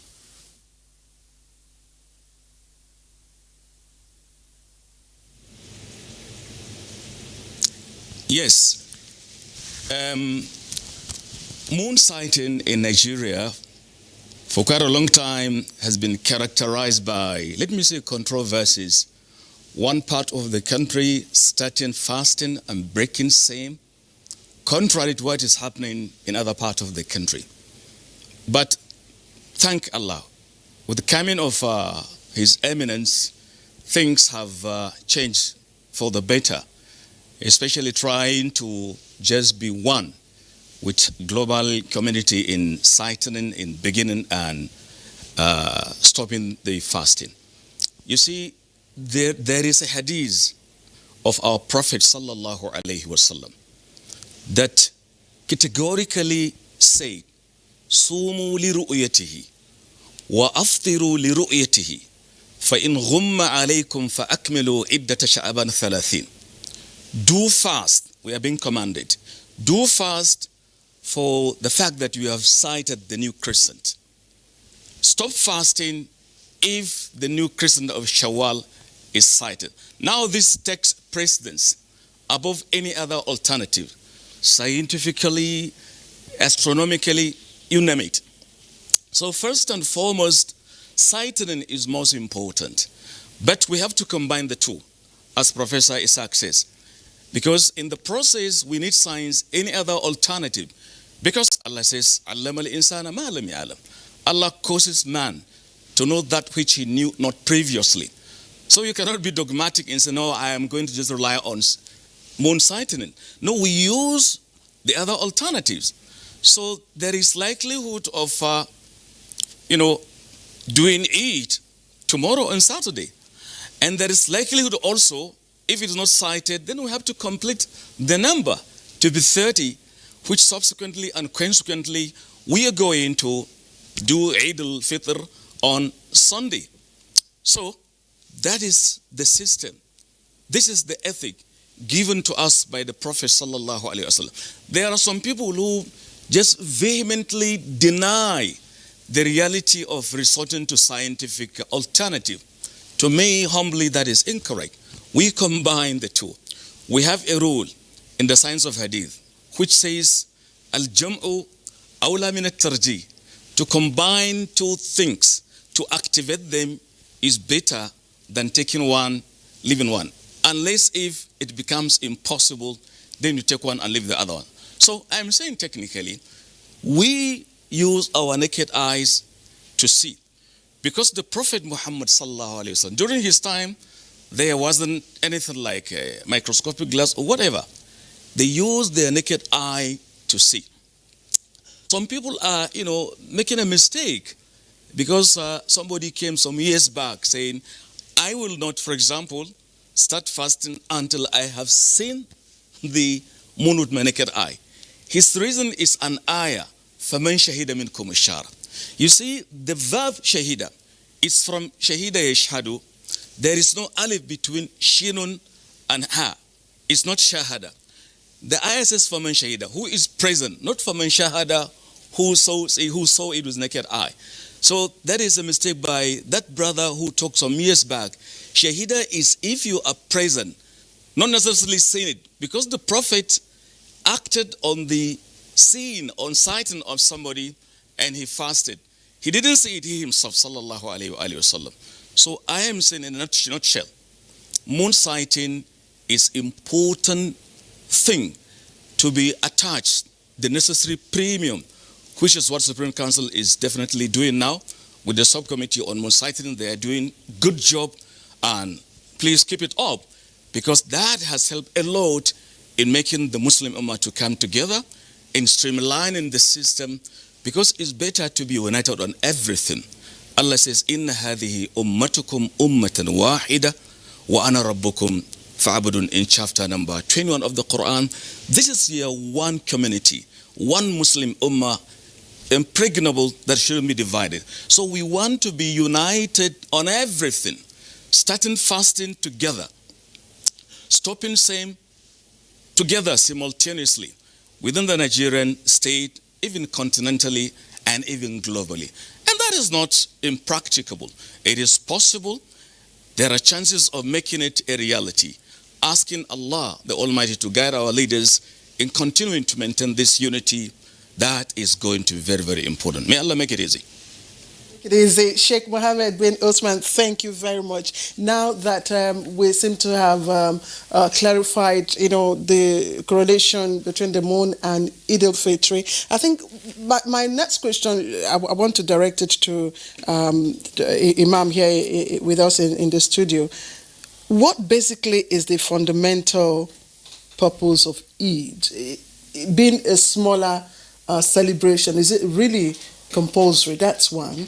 And will not observing it, in the usual congregational Tarawih format negates that purpose? First of all, we fast for the period of 29th or 30 days. This is a devotion.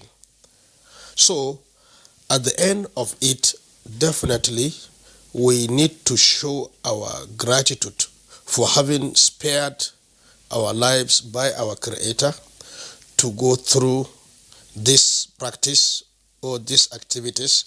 So at the end of it, we show our gratitude to Allah. That is the purpose of going for an Eid. So an Eid festivity is just to come out together. You can see the beautiful things of it. You see the male, the female, the aged, the young, everybody. Everybody is going out to celebrate Eid. Eid means celebration. That's the meaning. So it is an avenue where people come together to show their gratitude to Allah subhanahu wa ta'ala, who will give them the opportunity to fast this blessed month of Ramadan. Sorry, Kisley. Thanks a lot. I know that the issue of the Eid is on the table, but I want to back up a bit. I want to bring in Professor Loyede here. 2020 has been a unique year for humanity. What, therefore, in your opinion, has also been unique about this year's Ramadan, which is coming to a close, and then we celebrated with the Eid? Thank you very much. It's unique. It's largely negative in our perception in terms of hardship that people will face, restriction, and so on. But it is clear. Innama ali usri yusra. With every difficulty, not after every difficulty, within every difficulty there is ease. There are lessons for us to learn. And I believe that not only Muslims, I mean humanity generally will have to learn after this, that this COVID had brought some lessons, some reality that we will not be able to run away from even subsequently. But for the Eid, His Eminence, the Nigerian Supreme Council, and when you say my own opinion, I want to say that the opinion I'm expressing is not even mine, but a collective opinion of all the Muslim Ummah. We met under the leadership of His Eminence, and we decided that, look, Eid itself is not mandatory, it's not compulsory.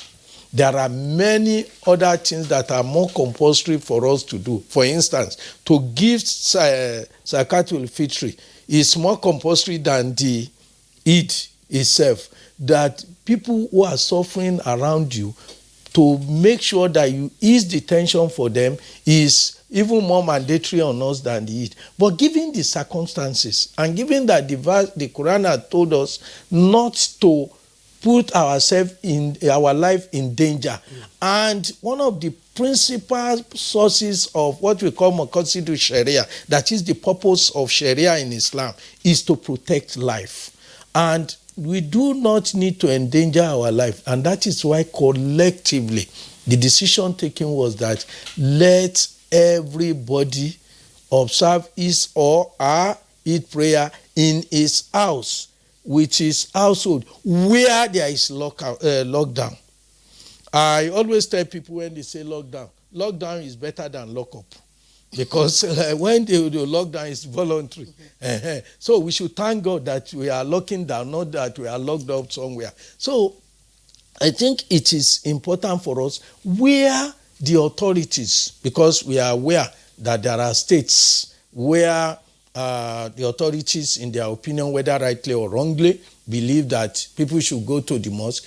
Even then, the position of the Nigerian Supreme Council for Islamic Affairs is that don't even go to the Eid, even when the state allows it. Observe your Eid in your area mosque, even when it is allowed.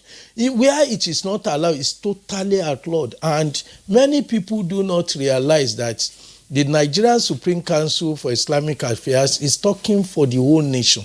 Some people will pick one state and will say, in so state, they went for Juma. Why did the Supreme Council not stop them? the Supreme Council for Islamic Affairs is deciding for the whole nation and therefore cannot afford to give only instruction that will be applicable in one section. And that is why the instruction has two legs. Where it is allowed, don't go to the Eid ground. Do it in your community mosque so as to limit the number of crowd that will gather at a particular place. Where it is not allowed, where the authorities believe that it is not proper for us to congregate, observe your prayers in your house, with your household. And we have also given the instruction, we have called our attention to the position of the Sharia, the position of learned scholars on this matter, that you will observe the 2 rakah. On the first rakah, you have 7 takbir. On the second rakah, you have 5 takbir. And I've told you, I have mentioned it earlier on, that it appears that in every difficulty there is many people just go to it. They don't know how many rakah, how many takbirat they do at the place. But everybody has become an imam now. These are giving us the opportunity of telling everybody that because you just go to it, Imam say Allah Akbar, you say Allah Akbar, Allah Akbar. You don't know how many the Imam. Imam is the one counting. But this has given you the opportunity of knowing that it is 7 for the first rakah and it is 5 for the second rakah. And you don't need to give sermon. The sermon that you give is because of the congregation. What is important is that God says, Wali tukabirullah. Say Allahu Akbar, Allahu Akbar, Allahu Akbar, Allahu Akbar. That is what you should be doing and chanting, and you will have the full reward of observing Eid al-Fitr. So everybody has the opportunity now of knowledge about Islam. You can't just continue to be because my father was born a Muslim and my father was Imam. You are now becoming Imam for over your wife, over your children. And it also teaches us that those who rely on their clerics, that as if they were the people who are the younger brothers of God or something like that. It's not so. Just as you will be alone in your grave, try and have direct contact with your God. Don't rely on any human being as somebody who will take you to God, because it's because we are not close to God that we look for people that will help us appeal to God. You repair your relationship with God so that you can talk to God directly. Okay. So I think this is part of the lessons we learn from Prof, this thank you. Lockdown. You've actually touched on quite a number of very important issues. And as we continue the conversations, we'll take on some of those issues, practices, like you've said, you can have the prayers in your home. Yes. Of course, we know that there are rules, there are formats, there are positions that you will have to, undertake. But let me take my question to Kano, where the Sheikh, of course, is joining us via Skype. Sheikh, I just like for you to explain these writings, of some of the learned Islamic scholars. I think I took it from the Hadith. And I'm quoting now. It says, and this is within the context of COVID-19 and fundamentals of Islam, intentions supersede actions, and actions are judged on the basis of intentions. Please, could you explain this to us within the context of the fundamentals of Islam and a COVID-19 pandemic situation?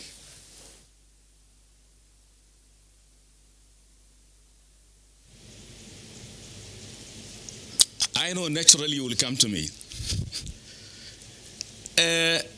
You see, in the light of the citation you gave, let me start by saying first, in Islam, there are what they call 5 principles of Islamic legislation.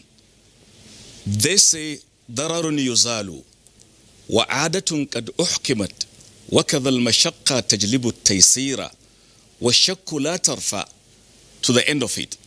They are saying if there is any harm, it has to be removed. So if doing something has the potentialities of inflicting harm on you, leave it.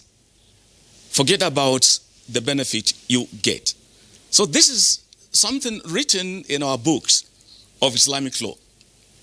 Number one. Number two, the issue of not praying in Jumu'at prayers and Eid took place for quite a long time.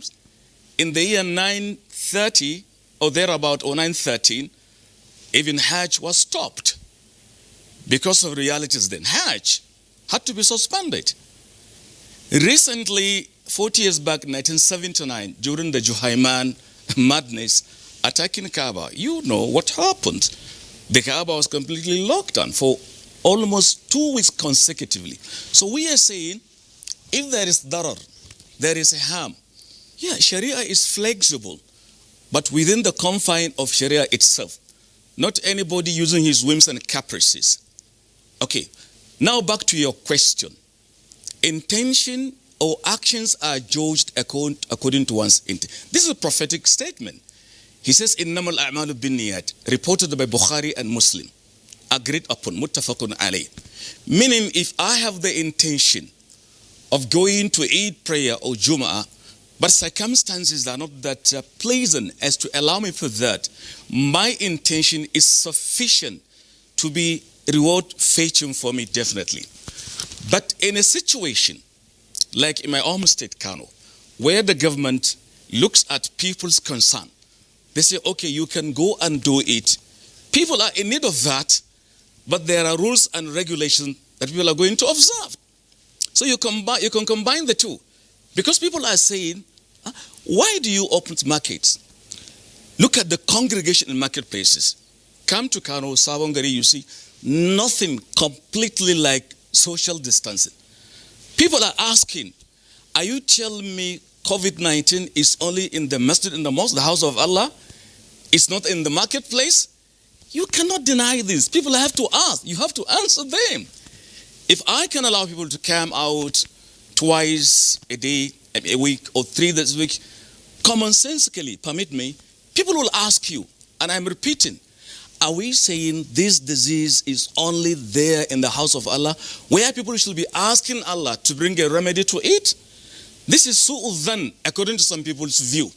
So in Kano, a lot of scholars found it necessary. I may not agree with them, but they impress upon the government, and the government listen to the people. I am an imam, and I have to follow, but definitely trying to maintain the rules and regulations. Wash your hand properly with sanitizer. Use your mask, and I'm going to use it on my pulpit tomorrow. I will put it. And even my hands, thanks. Okay. And I will command people. The law enforcement agent will help us in making sure rules and regulations are there.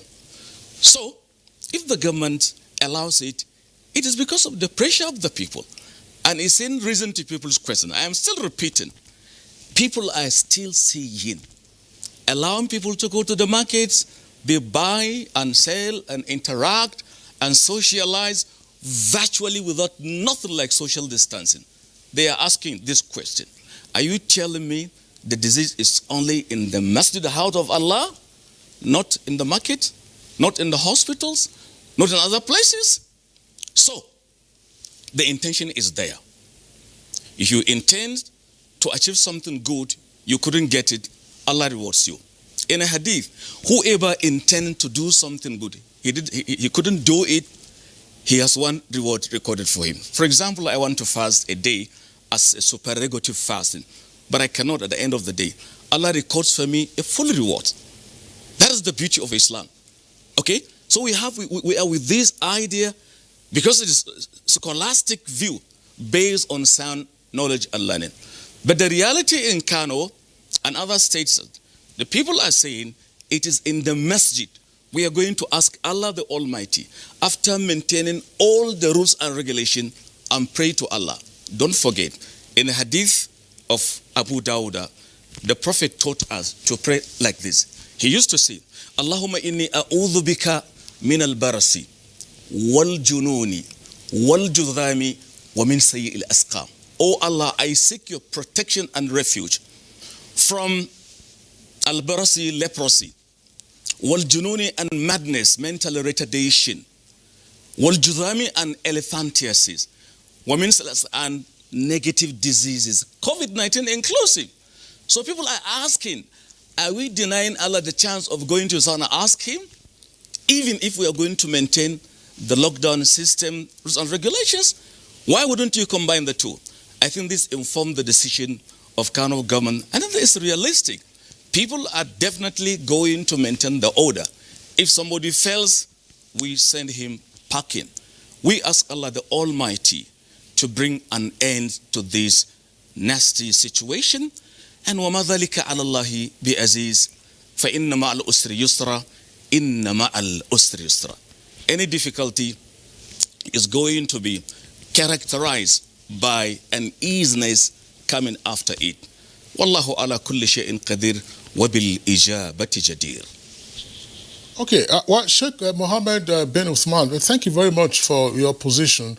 I am tempted to still remain with you because you joined us from Kano, and Kano has been a place of interest for us on Good Morning Nigeria and indeed for the nation. Much earlier, we had taken on very important dignitaries from Kano at a time when the numbers in terms of COVID-19 infections were still very minimal, and there seemed to have been some denial in the first instance until, of course, we started hearing about unexplained deaths, and then the federal government through the PTF, that's the Presidential Task Force on COVID-19, then sent in, if you like, a special squad to assist the state government.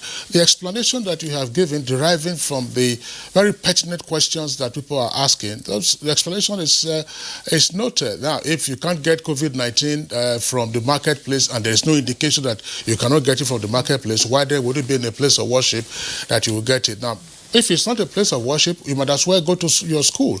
And then so that if you can't get it in the marketplace, why don't you go to school? If you can't get it in the marketplace, why don't you also go to your place of work? Why don't you be on the street? So is this not likely, to exacerbate the issue of misunderstanding and cynicism or skepticism surrounding whether or not COVID-19 is real?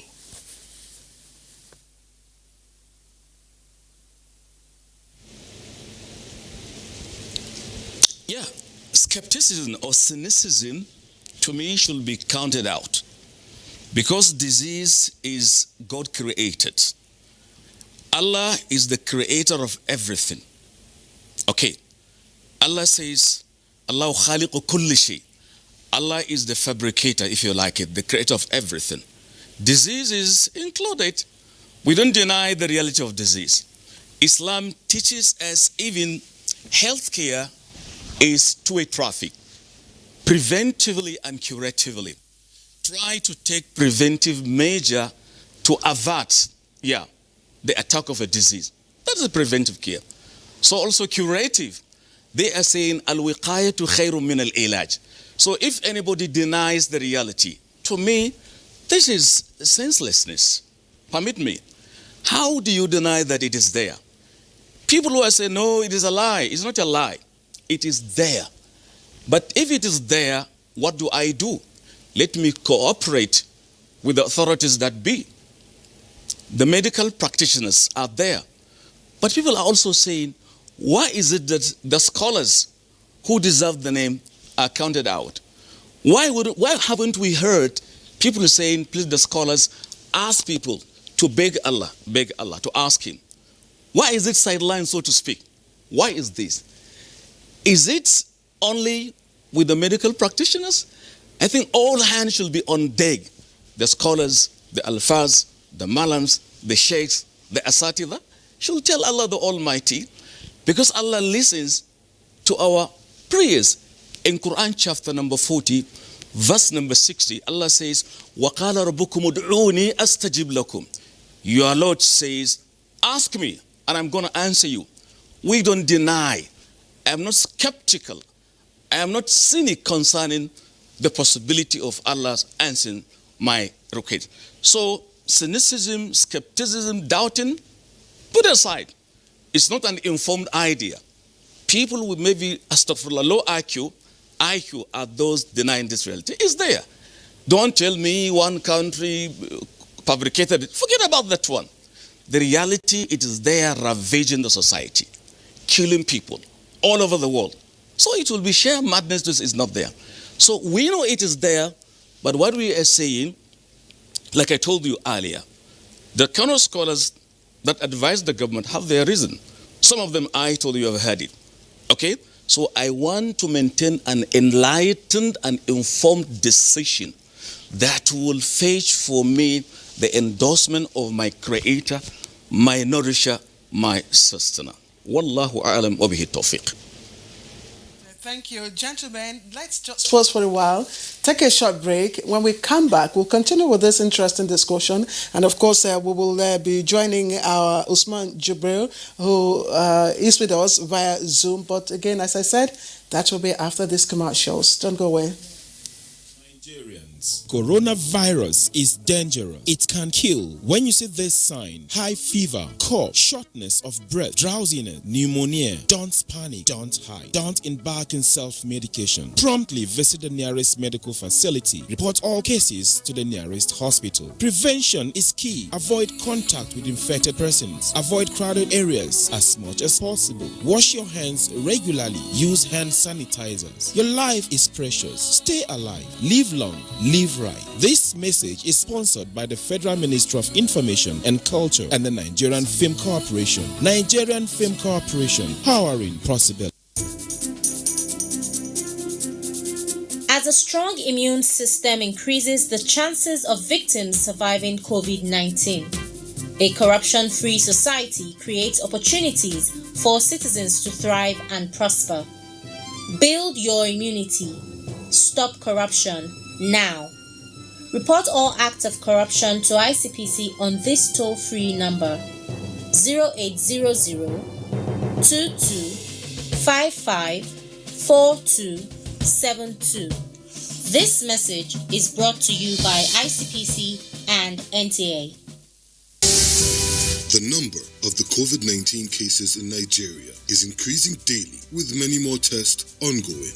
The battle of testing, isolating, treating, and attending to the affected persons rests heavily on the shoulders of our health workers, constantly putting their lives on the line and at risk to contain this virus, save and protect the lives of millions of Nigerians. To these health workers, we at the Nigerian Television Authority, NTA, on behalf of millions of Nigerians, say a big thank you for all that you have done and are doing. To the security agencies enforcing the lockdown and every other frontliner, we say thank you for putting your lives on the line to save ours. There is no amount of words that can quantify our gratitude. Thank you. This message is brought to you by the Nigerian Television Authority, NTA, Africa's largest television network. All right, welcome back. And let me quickly take my question to Mohammed Kabir, that's Imam Adam here. You listened to the Sheikh Mohammed Ibn Uthman from Kano talk about, of course, the logical reasoning behind the relaxation of the restrictions in Kano. Quite logical, if you ask me. But with the experience of what is happening, the increasing number of positive cases in the country generally, especially in the states in the northern part of the country, with increasing number of deaths, how easy is it to congregate during this Eid? And is it easy to practice those precautionary measures? Well, thank you very much. First of all, we had meeting with medical personnel concerning this issue here in FCT to know whether if it is feasible to congregate or not. They said in reality, medical advice is not. Even those who allowed it in other states, they said it is very, very wrong. That's what they say. We asked them what is the difference between congregation in market and that of places of worship. They say yes, it is two entirely different. In the market, everybody yes agreed there is mixture of people in the market, but everybody is alert. You can see, even though yes, but everybody is on high alert of who is walking beside him. But in the mosque, it's not like that. There are things that are happening in the mosque on compassionate ground. What one medical doctor made mention, for example, an imam in the mosque leading the prayer, somebody walk in a terrible situation, he need attention.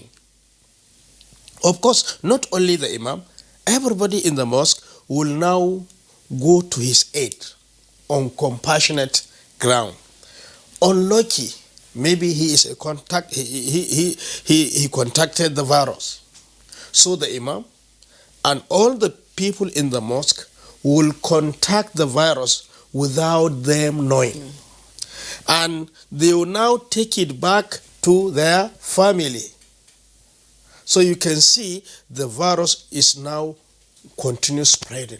The virus was not there in the mosque. Everybody knows that. But the people who entered the mosque, one of them will enter with it. If one person with virus enter the mosque of, let's say, 500, how many will contact the virus? Very many. Prophet of Islam, in one of the hadith, and the hadith was in the book of Sharia, where he said, in a situation of witnessing calamity like this, especially something that is, the hadith used the word, something that is bakma, something that you cannot hear, amya, something that you cannot see, you better stop where you are. Other hadith says, if you walk out, it will grab you and you are on your own. So Islam is very clear. Going to the mosque is a command from Allah. And it is the same Allah who says, if there is danger, we should not expose ourselves to that danger. We have to protect ourselves. In fact, in a situation of taking a lawful food, now you don't have the lawful food to eat. If you didn't eat the unlawful one, you will die of hunger. What Quran says in Quran chapter 2 says, you eat the unlawful one just to survive. Just to survive. So it is the medical advice. Quran says, فَاسْأَلُوا أَهْلَ الذِّكْرِ إِن كُنْتُمْ لَا تَعْلَمُونَ. Ask those who know if you do not know. In this aspect of COVID-19, medical personnel, they are the knowledgeable ones. And Islam ordered us to ask them to tell us. And this is their stand. All right, Dr. Mohammed Kabir, thank you very much. Professor Loyo, let's come back to you. You had given the explanation and also indeed stated the position of the Supreme Council for Islamic Affairs and the conditions under which the directives, should be followed. Let me ask this question against the background of what Dr. Mohammed also just explained. To state before asking the question that part of what we saw in terms of the exponential rise in the numbers of infections in South Korea was from a religious gathering. It was in South Korea, many months ago. It was from a religious gathering, and suddenly, it went through the entire population. We have also seen during the course of managing the pandemic what is now sometimes referred to as virtual worship. People tune in to television stations where worship is ongoing. We saw, for instance, during the Easter celebration, the Basilica, was bereft of any human being. And the Pope, of course, celebrated the Mass of Easter virtually, and then adherents also tuned in, and then the other denominations also adopted theirs. Is there an Islamic equivalent of virtual worship? Is that also available during this Eid celebration? And allied to that, is the spiritual voltage going to be any less if you don't worship in the congregation in the mosque? Okay, thank you very much. Let me say that the leaders, particularly the political leaders, I think I sympathize with many of them because the burden they are carrying, the pressure that people will put on them, but they are going to be held responsible for their decisions, unfortunately. they will be held responsible. Those who advise them, they will just be, but it is important that political leaders will know, yes, it's not easy, but once they are there, they have to take decisions. And at times, some of these decisions might not be pleasant momentarily.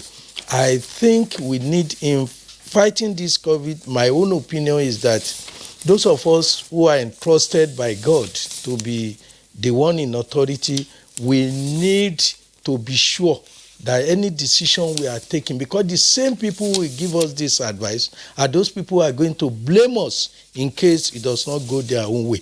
And unfortunately, God has entrusted you with this power. Make sure that between you and God, you do only those things that you'll be able to account to God to say, God, I may be wrong, but these are my convictions. Having said that, in Islam, there is a difference between worship and prayer, technically speaking. There are certain things in Islam that sleeping, lying down, you can call, you can worship, you can listen to sermon. All these are available everywhere. We go, most of the things you do are sermon, giving sermon to people, and all those ones can be done virtually.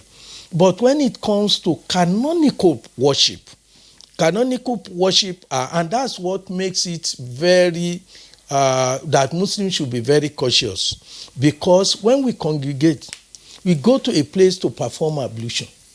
It will be difficult for you to, people who go to the market, they don't go and perform ablution before they go. You go into a room where people, almost everybody is rushing to the place to perform ablution. That could be a dangerous place, that for somebody who has it, who comes in, the same tap that is using, the same tap that others are using. And that's why even those who want to do it, we want to ask them, let them come with their bottles rather than going to the ablution place. Secondly, when you go into the mosque, you are in a row.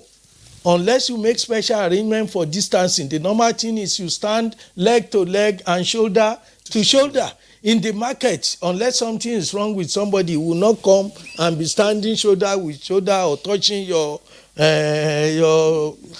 something must be abnormal. In any case, because others are doing something, if the thing is not in our interest, what I got from my friend in Kano was that they feel that they could manage it.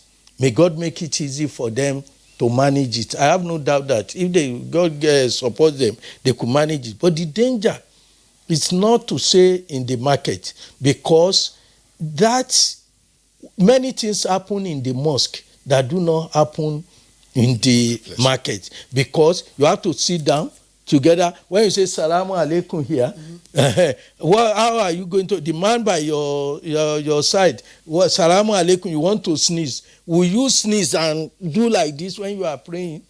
Or you are coughing, or you tell the man who is coughing, go out because you are coughing. There are so many things that we need to do. But I respect the view, because they are scholars and they must have their reasons. That is why we are very... But does that not amount to flouting the directive of NTA? No, it's not. Because the instruction is clear. Where government allows it, do not go for Eid prayer on the Eid ground. Do it in your community mosque. That's what we said. And if government does not allow it, do it in your home. So we are conscious, by the time we are taking the decision, we were conscious that some of the states, because some people, you might see a Muslim leader now in a mosque observing, saying, look at these people, they are hypocrites. No, they are doing the right thing, because if, for instance, the FCT minister says, yes, you are free to go to your worship, what reason will I have to tell my wife we are not going to eat? I will have, because the leader, somebody that God will hold responsible for it, because if it is good, God will reward him, that he doesn't allow us to kill ourselves ignorantly. But if he misdirects us and he asks us to go out and we meet God will also hold him responsible. If the minister of the FCT asks me to go, allow me to go to Juma service, I have no reason not to go. But where it is not allowed, that's why we said where the government says it is not in your interest to go, and it has been so directed, you should stay in your house and conduct it. Now, getting the question, this online preaching is going on. In fact, that's one of the advantages I've seen. If my other life as a JAMB registrar, I was pleasantly surprised that we are doing more work, better work, more efficient delivery of service during COVID than that. I started asking people, why are you coming to the office to do? Because the job is going on at home and better. So I believe that even the Muslim communities, they have seen so many values that they are delivering online now. And I think that's part of the positive aspect. But when it comes to canonical worship, that is the salat, we stand up, we prostrate and so on to God, that you can only do it congregationally or individually when congregation is not possible. Okay. So it's not something that you now say the chief imam is observing his prayer on the television, I will follow him. You can't do that. But you can do all other things together. But all that canonical worship, that should be done individually. And when we say individually, Islam is a very simple religion. Jama'ah starts with two. Jama'ah, when you say Jama'ah, well, God says you will have double reward, triple reward if you pray in congregation. Congregation in Islam starts with two. You and your wife, you are already a Jama'ah. Yeah. So even if you are not blessed with children, there is you become the imam. And if you are two sisters at home, one of you will lead the other, standing side by side. I was going to ask you that for those that will be, having their prayers individually at home or and all that, and where you don't have a male. In a household where you don't have a the male, female, they will just be on the same. Who is the adhan? Who does the who is the muaddin? Yes, muaddin. The muaddin, in the case of it, there is no muaddin. No muaddin normally, even if you go to Eid, because no call is made. But in terms of leading, one of them, the most learned among them, among the women, will lead. It's just that nobody will stand as imam. They will be on the same row, and one of them in the middle will lead the prayer, and all of them will join. So Islam is a realistic religion. Islam is not against women that say that's why woman cannot lead. If a woman, for instance, if you made a woman an imam, by nature, there will be problem. Because when the woman is not fit for prayer, they will say, Arale, it has started this thing now. So you'll be exposing the woman to be her privacy. She has to explain why she's not leading the prayer. Not that the woman is not good, but when God creates man and creates woman, he knows what is good for the man and he knows what is good for the woman. And the man who will always be there. That's why it's but when you now have a congregation of women, a woman can lead the other women. Okay, let's pause you for a while. Take our tweets, and of course, we'll now move to the final lap of. But I need to also say that I was smiling when you were citing an hadith. You have become an imam, a mama. Because the way you are citing the hadith, we can call you an Islamic scholar. Well, we're all fasting. We're all fasting. Yes. Together. All right, Kingsley, can we? All right, so we have a number of tweets that have come in from our viewers. Adamo Estefanos. COVID-19 is real. Let's take responsibility by adhering to the preventive measures and let's stop the virus in its tracks. And Chris Simeon, as you celebrate this year's Eid al-Fitr, strictly adhere to all COVID-19 protocols. Likewise, pray for God's intervention and speedily heal our land. Now, Dele Jack Solomon says, happy Salah to our Muslim faithful in Nigeria and all over the world. This time around, of course, celebration will differ from what it used to be. It will be a kind of digital Eid al-Fitr, and people should use this to wish each other happy Eid on phone calls and video calls. Yakubu Abdullahi, COVID-19 is not a joke. The compulsory Friday prayers is suspended. Talk less of Eid prayer. So please, all Muslims should stay home, celebrate Eid al-Fitr with friends, family, and other loved ones. Aliu Bala Muri says we should celebrate Eid in our homes to control the spread of COVID-19. All right, and Festus Akimboyewa says, although Eid is marked with communal prayers and mosques, visits to friends and family, just as Christians in Nigeria celebrate Easter at home under lockdown, Muslim brothers and sisters should be encouraged to celebrate Eid at home under lockdown to protect themselves and families from COVID-19. Governors easing restrictions on religious gatherings at this time either don't believe COVID-19 is real or playing politics. We will lose the battle against COVID-19 if there is no concerted and sacrifice on the part of state governments, FG and all Nigerians. The word is enough for the wise. Now, Innocent Yawa James tweets, it says, you don't expect social distancing during Eid prayers. How does one put in place measures to control congregation? Washing of hands and wearing of face mask can help, but only a little. All right, Mike Anyanko, congratulations to all Nigerian Muslims on Eid celebrations. This year's on with COVID-19 pandemic shows that God is supreme. We must appreciate the sovereignty of Almighty Allah, but no matter the situation, we must use the occasion to reflect on how to better our society. Amabwala Babs, my advice is that as people celebrate the Eid, social distancing is very important, especially in states where the governors seem to have declared their own states free from coronavirus. All right, ACK Emeka, our Muslim faithfuls should please use the season of Eid al-Fitr to pray to God to heal the world. Francis Obi says that it's important to maintain social distancing and as well as observe other NCDC guidelines, wearing a face mask and washing of hands. It's only the living that can witness the next Salah.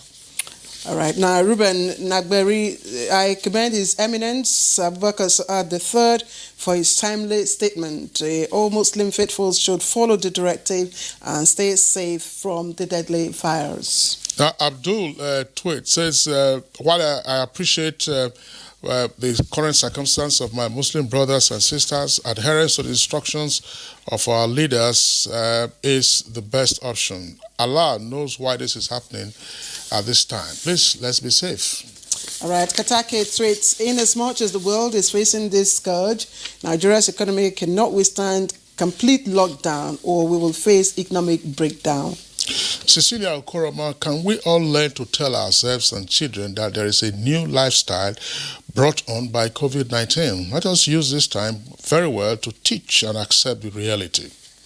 And Enoch Ayuk tweets, we need to focus more on the enemy around us because putting life first is the fundamental reason why we gather to pray. Let's pray at home and let those on the front line to do the fighting. God be with us. Now, Yunus Yahaya says, please help me ask your guests, can I give Zakat al-Fitr to my biological brother who is not working at the moment? All right, please take note of that. This is coming from Ismail Oloyede. All right, I see from and he tweets, it is very essential that we all do everything in moderation as we celebrate Eid al-Fitr. Of course, we must follow the regulations and protocols designed by our leaders because disobeying them is tantamount to disobeying Allah. Eid al-Mubarak. Eid al-Mubarak to you as well. Well, those are the tweets. We want to thank all of you for sending them in. Let's quickly, there was a question. That's right. Yes. Says, this is Yunusa Yahaya. Can I give Zakat al-Fitr to my biological brother who is not working at the moment? Please take it along with what should be the face of Zakat giver because it's an important and critical aspect of Eid al-Fitr. Yes, thank you very much. And the correct answer to my own opinion to that answer is that you can. Because your biological brother is not your direct responsibility. For instance, you can't give zakat to your wife. You can't give it to your son because you have responsibility. You can't give to your mother or to your father because those are your primary responsibility. But for other relations that Islam has not put their direct burden on you, it will be wrong for you, for your brother to be hungry and you are now giving it to a neighbor elsewhere. So it's once your brother is not your direct responsibility, giving him zakat is, in my own opinion, Allahu Alam, and I believe that is the position of Islam. Now, sorry, I don't know whether you're true. I don't know. This is also related. I mean, the question has been in my head for a while. As part of the obligation during Ramadan, it's alms giving. But that's probably what's referred to as zakat, X, Y, Z. Now, the uniqueness of 2020 is that we have seen, pardon this expression, almost an industry of palliatives. Yes. Everywhere you go, palliative. So how does alms giving or zakat also sync with this palliative industry? That's what I asked. What should be the face? Now, you see, in Nigeria, when we do things, we appear to be plastic about what we do. I was discussing with one farmer in Buhari where JAMB was located, and he said, you people that you went to school, I don't think you are thinking well. I said, what's the reason? He said, I'm a farmer.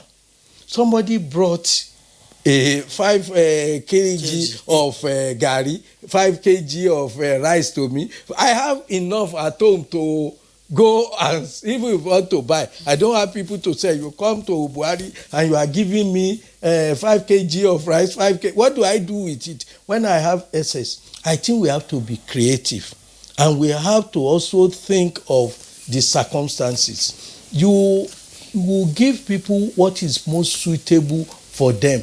We know that we give rice, we give all these things, but you can also monetize, because you don't need to expose the carrier, the person that will be going to deliver. You can, what is important is use your discretion to make sure that you can even give the money instead of giving the rice or giving the, and if you know what your neighbor needs, you know that the neighbor is a farmer, he has 2 bars of yam, but he needs something to do it. Give him what is suitable, what is appropriate for him to be able to do, to deliver. Thank you, Prof. Let's get to Kano. Sheikh Mohammed, I see you nodding your head in disapproval.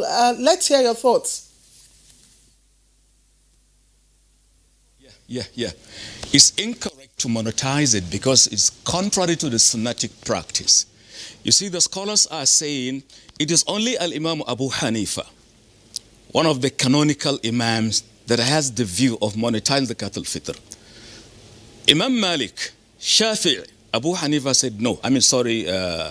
Imam Malik, Ahmad ibn al-Abshir. They are saying the Prophet sallallahu alaihi wasallam commanded that zakat in the hadith of Ibn Abbas, Abdullah ibn Umar, Abu Sa'id. Give zakat out of something edible. And the scholars are countering the view of monetization, saying, are you saying the Prophet didn't know the need, of the common man? Didn't he know of the obtainability or ability of the money? Yet he said, give food. They are also saying, if those saying money should be given because he is more in need of money, if it is truthful, give him what the Prophet said. Give him money as well. Combine the two for him. So our view goes with the preponderant view of the scholars. Give food which is edible. Give gari out of it. Don't monetize it because it is clearly against the sunnah. Though it's a view of some people, but it lacks really supportive proof.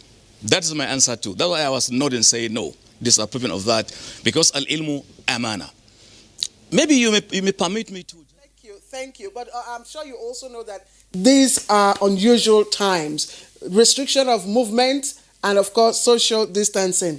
Imam, what's your thought finally? Yeah, well, you see, Prof talk on palliative. He did not restrict it within Zakat al-Fitr alone. He used the word palliative.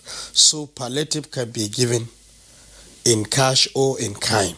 Zakat al-Fitr, yes, Prophet ﷺ has said we should give it within the food items, yes. But in a circumstance, in a situation like this, at times we have to monetize it just to suit the current reality. Dr. Mohammed Kabir, You sleep? Yeah, well, nothing else to add. I mean, it's like time is run out. Yes. You know, we're going to say that after Ramadan and indeed after the Eid celebration, there will still be life to live, and that life will still be under COVID-19. What are the carry forward lessons from all of us? That will be for some other occasion. Yes, all right. Dr. Mohammed Kabir Adam, Imam Abuja National Mosque, let me thank you very much for your thoughts. Let me also thank Sheikh Mohammed bin Uthman, Chief Imam, Mosque in Kano. We'd like to appreciate you very much. Thank you for your thoughts. Also, Usman Jibril, who of course is on transit, member National Moon Sighting Committee of Nigerian Supreme Council of Islamic Affairs. We wish you mercy wherever you're going to within Niger.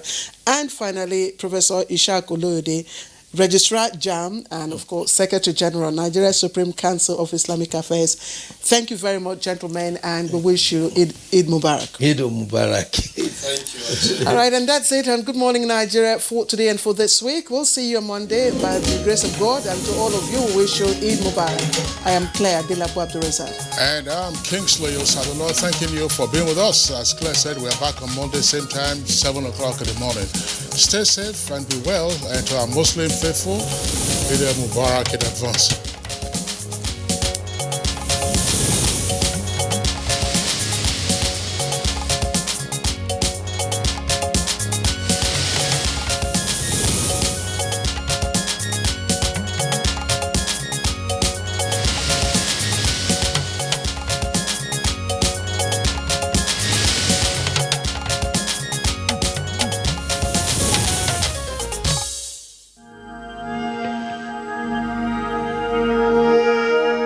I wish to once again commend the frontline workers across the country who, on a daily basis, risk everything to ensure we win this fight.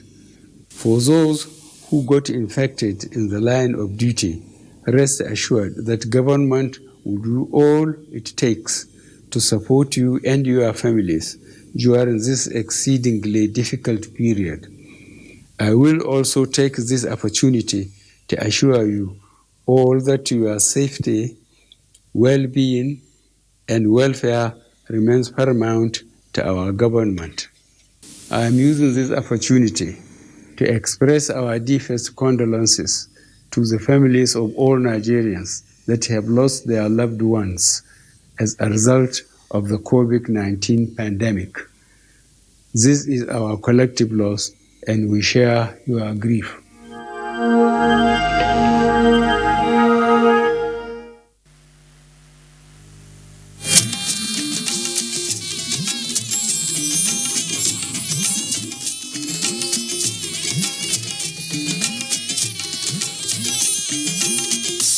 This is the network service of the NTA.